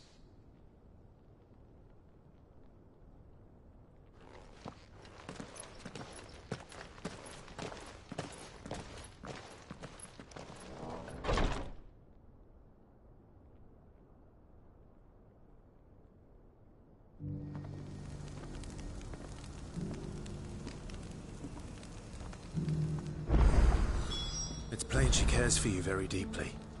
And I her, which is why I had to let her go.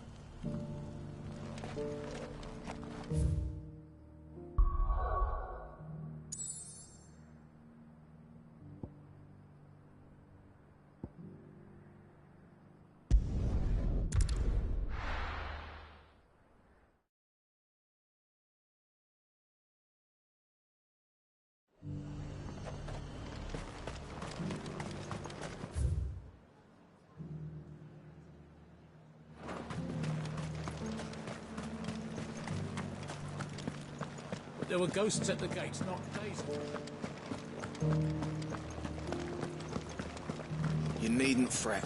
The creatures...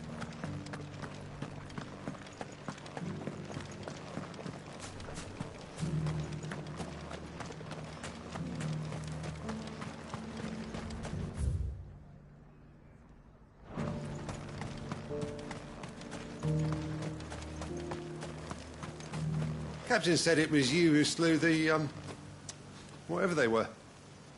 And for that, you have our thanks. Now that we know how to fight them, I hazard we'll fare a little better the next time they attack.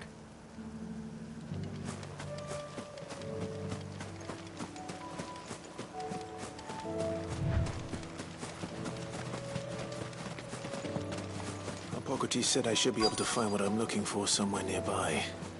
Bright blue dragons and bright yellow flowers. Should be easy enough to spot.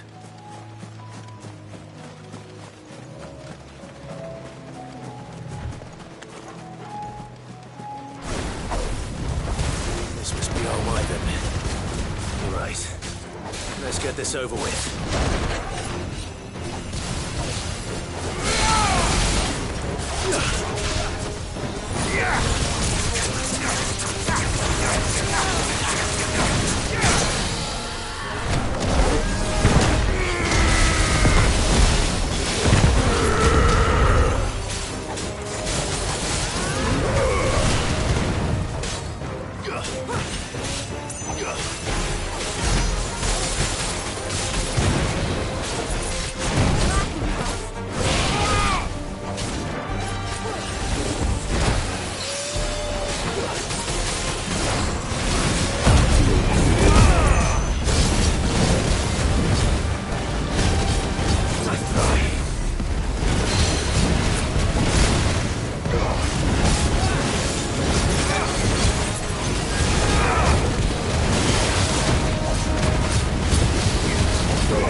That's the wyvern's liver.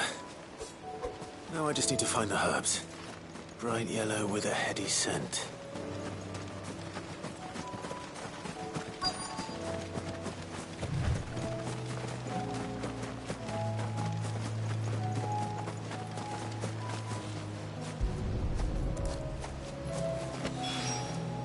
I think that's everything Molly needs to resurrect her recipe. Better head back.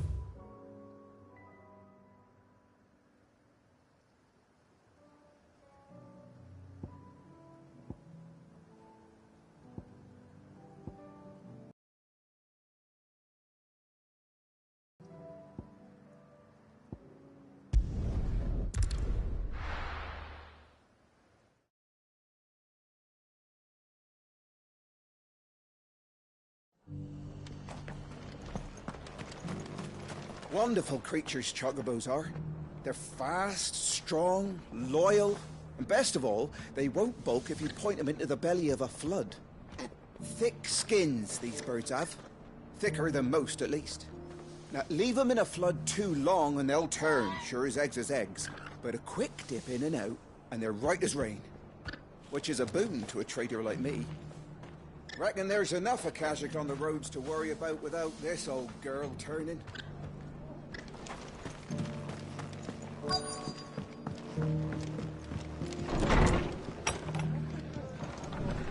Martha's got a big heart.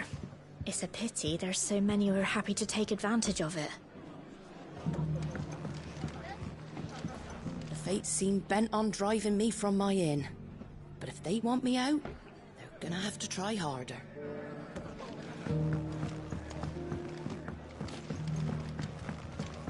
My lord Marquis, is that you? It is you. Then you received my letter. I am Sebastian Rutherford, chief steward of your lord uncle's estate. Of course.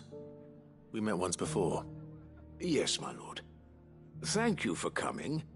And what was so sensitive that you couldn't put it in writing? 1,000 apologies, my lord. I did not mean to offend. I merely... It's all right. Continue. I am here at Martha's Rest, at the behest of your lord uncle, tasked with learning what I am able of the realm's current state of affairs. And what I have learned is grim. The fall of the Mother Crystals has left Storm in a state of utter disarray. The subsequent darkening of the heavens has only made things worse. Akashic attacks, once unthinkable, are now commonplace. The gears of governance have ground to a halt, and without a steady hand on the tiller, the realm threatens to drift into utter chaos. Your lord uncle, however, believes there is a way to avoid this fate, and is determined to see it set in motion. That sounds like quite the undertaking. It is. Hence my having enlisted the aid of several colleagues serving the 7 high houses. Alas... Alas? I have lost contact with 2 of those colleagues already. They are both able-bodied and trained in the sword, yet in these dark times even that may not prove sufficient to keep a man safe on the road. So you want me to find them? I'll need to know where they went. One I sent to investigate the Republic, the other the old Imperial capital of Oriflamme. That doesn't exactly narrow it down. I suppose I'll start in Dalimil and work my way east. Thank you, my lord. I shall pray for your success and safety. My associate in Dhalmekia would have had to pass through the Republic's checkpoints to gain entry to the capital. Perhaps someone in Dalimil or Tabor would have seen him.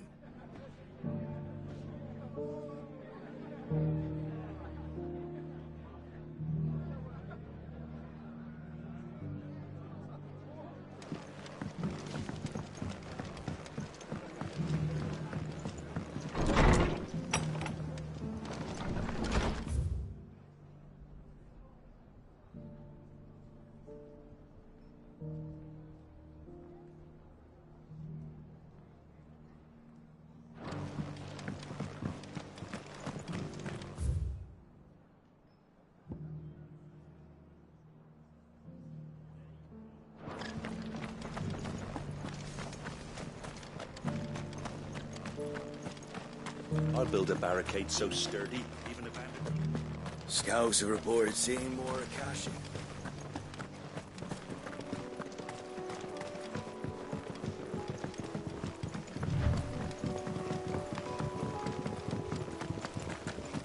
Can hardly make it up.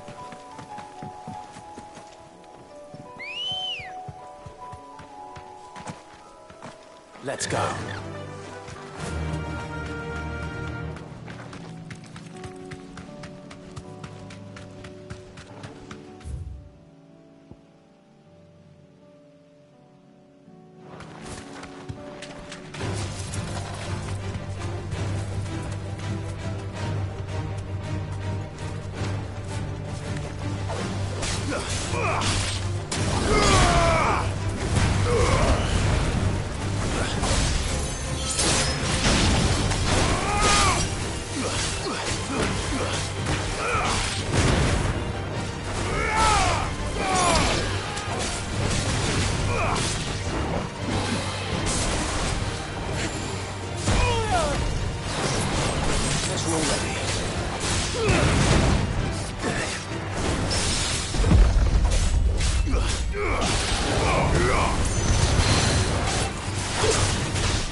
This one's awake.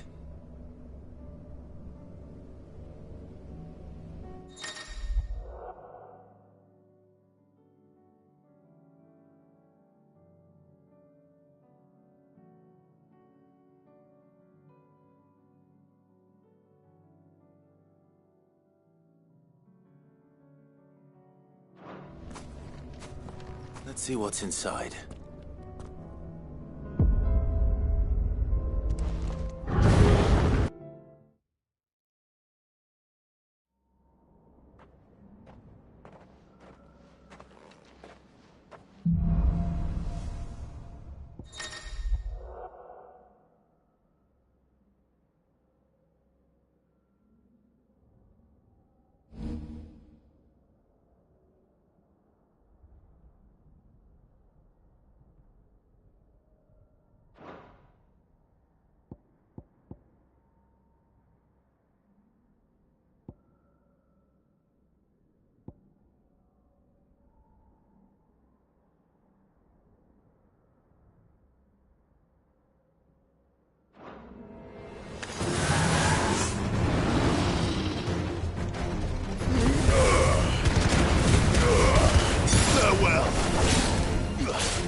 Time to fight.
I needed that.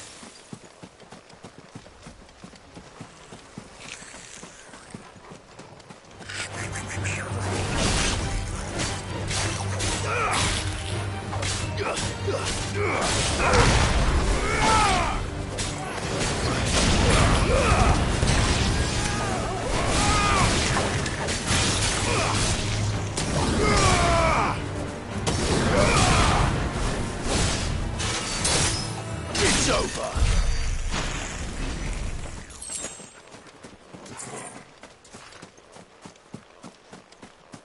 Caution, brother.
There's no turning back.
Back to sleep with you.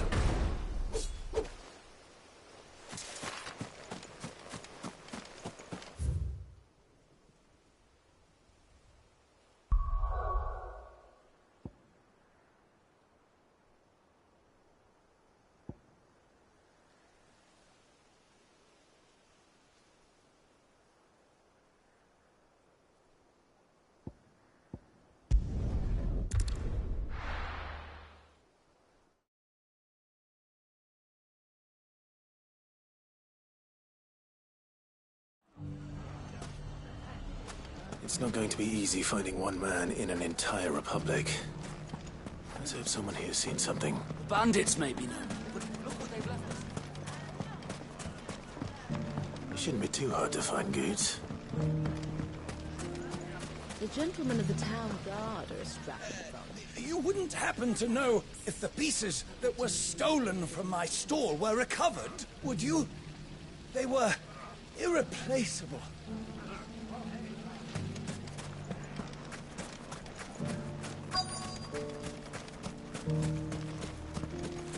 Could be I know something more. What's it worth to... Clive, listen! I found someone who says he's heard the rumours about Nan. Have you? Go on. Tell him what you told me. All right. It's like I said. A wizened old crone by the name of Karen's been selling steel to whoever... or knave.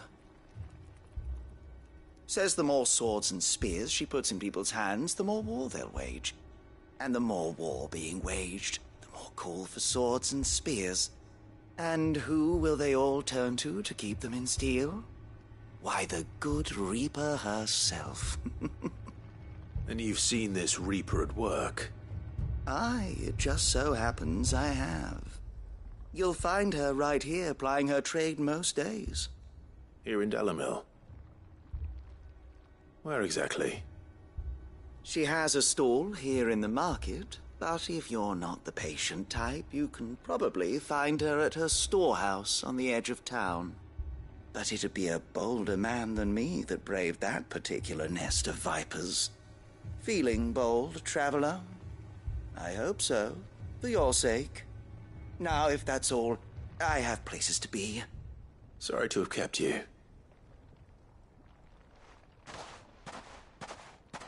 You don't think Nan's the Reaper, do you? Not unless she's discovered the secret of how to be in two places at once. Eh? What do you mean?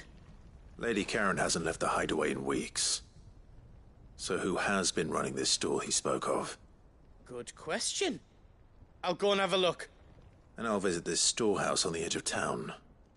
All right, but be careful, Clive. You too, Goots.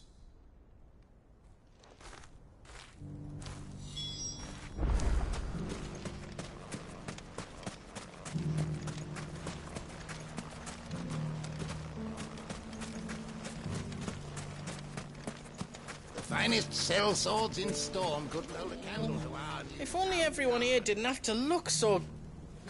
glowery. Fuck! How the hell did they...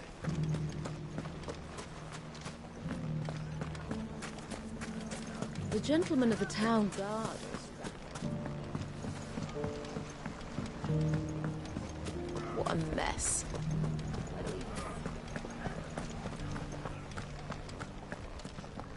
It has long been my habit to keep a watchful eye on the comings and goings around Dalimil. I shall continue to do so, that our people might be warned of any further attacks. I pray that you continue to play your part too, not of outlaw, but of hero to the hopeless. You fought very bravely. The safety of the town is in our hands.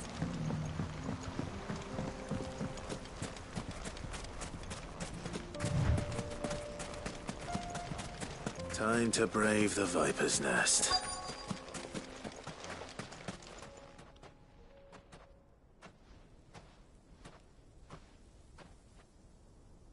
Just you, is it? Thought I might have laid it on a bit thick. It was a fairly unconvincing tale. So, what now? That's up to you. Die a slow death, or a quick one. Boys, he's all yours. But that sword is mine.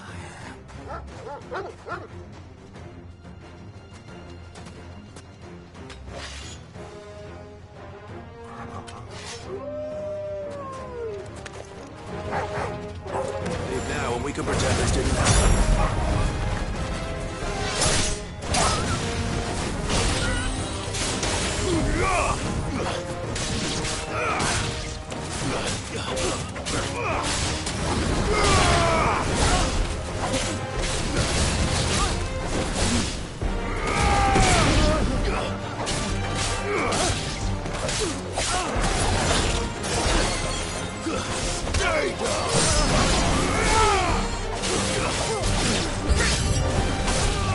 It's over.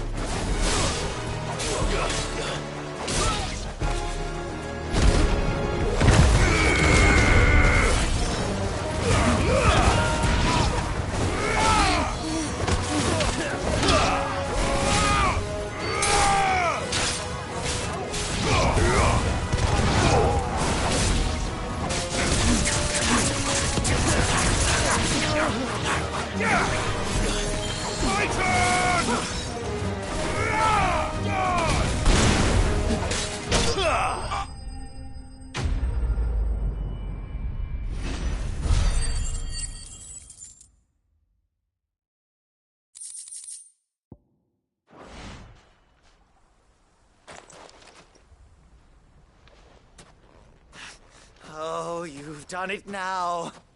Go on. Tell me what I've done. When the Borgwyn finds out you've killed his men, he'll have your head. He only wanted that bull of a manservant, the dim one always clinging to Karen's skirts. You weren't even supposed to be here. Who the hell are you, anyway? What were you going to do to him? The Borgwyn wanted him to get to Karen. I was only supposed to point the lamp in the right direction once he arrived in Dalamil. But then you turned up. Well, go on then. If you're going to end me, end me.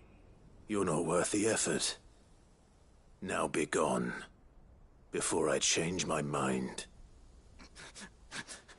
Fucking coward! I need to find Goetz. Right now.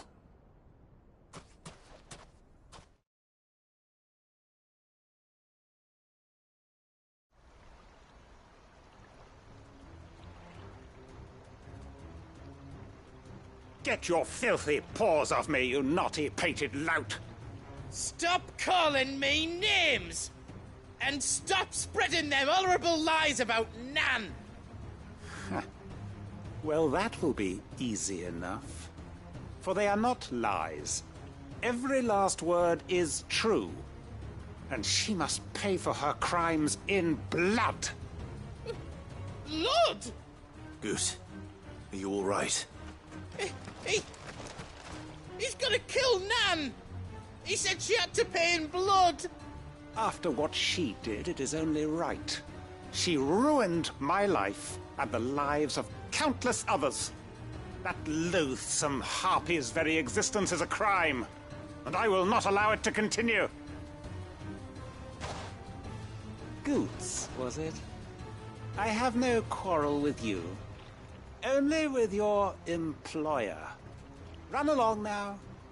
You need not pay for her sins. No. No? I don't care what she did. I won't let you hurt Nan. Promise me you won't hurt her, or I'll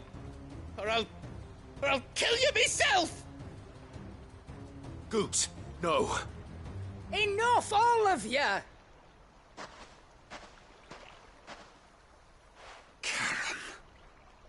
But how did you? You're a sight less clever than you think you are, the pair of you.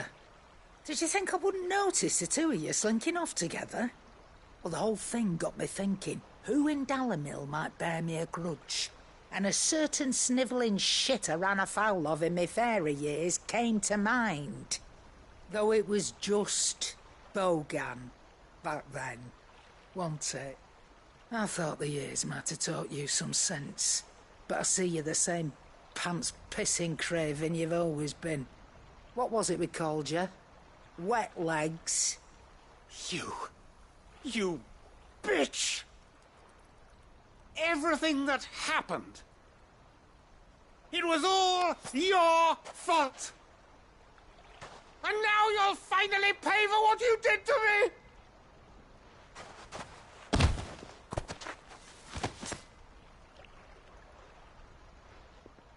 Gooch, you... If you want a piece of Nan, you'll have to go through me. Fuck! You great galoot. Out of the way, I can handle this myself. So, wet legs, you remember what you told me when we last met? An eye for an eye. Wise words, Sam. Wise words. And now, it's time to collect.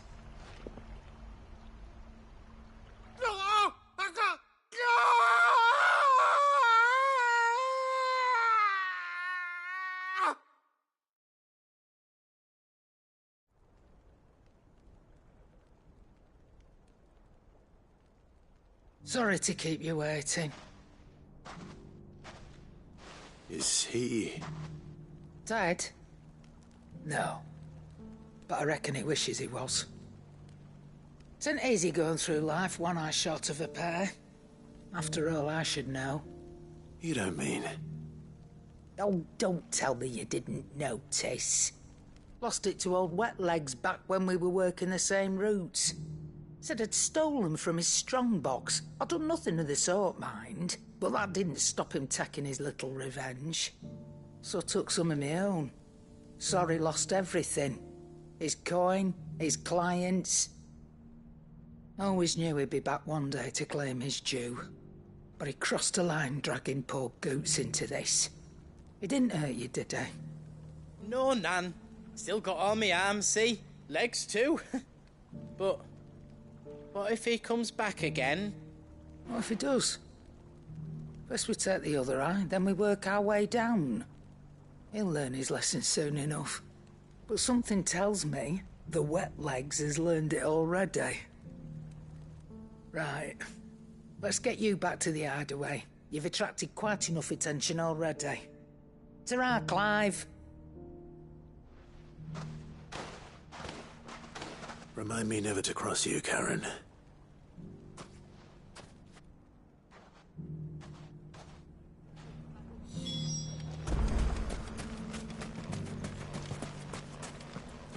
Good day, my lord.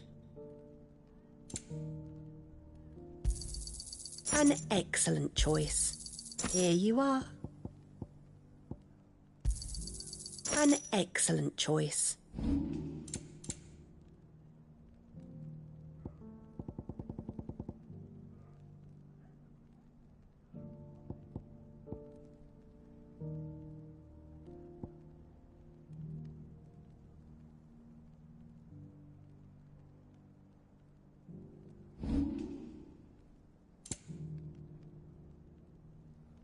Perhaps you should lighten your burden first.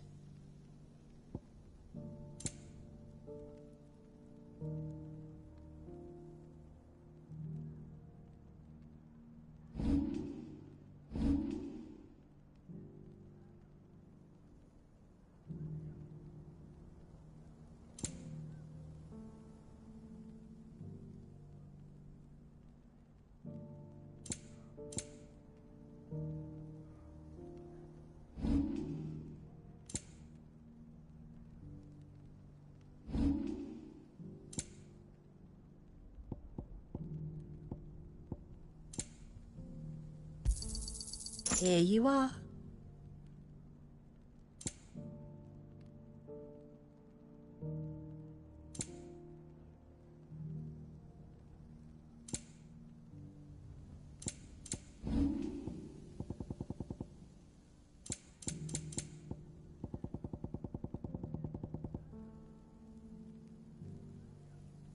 Fare you well.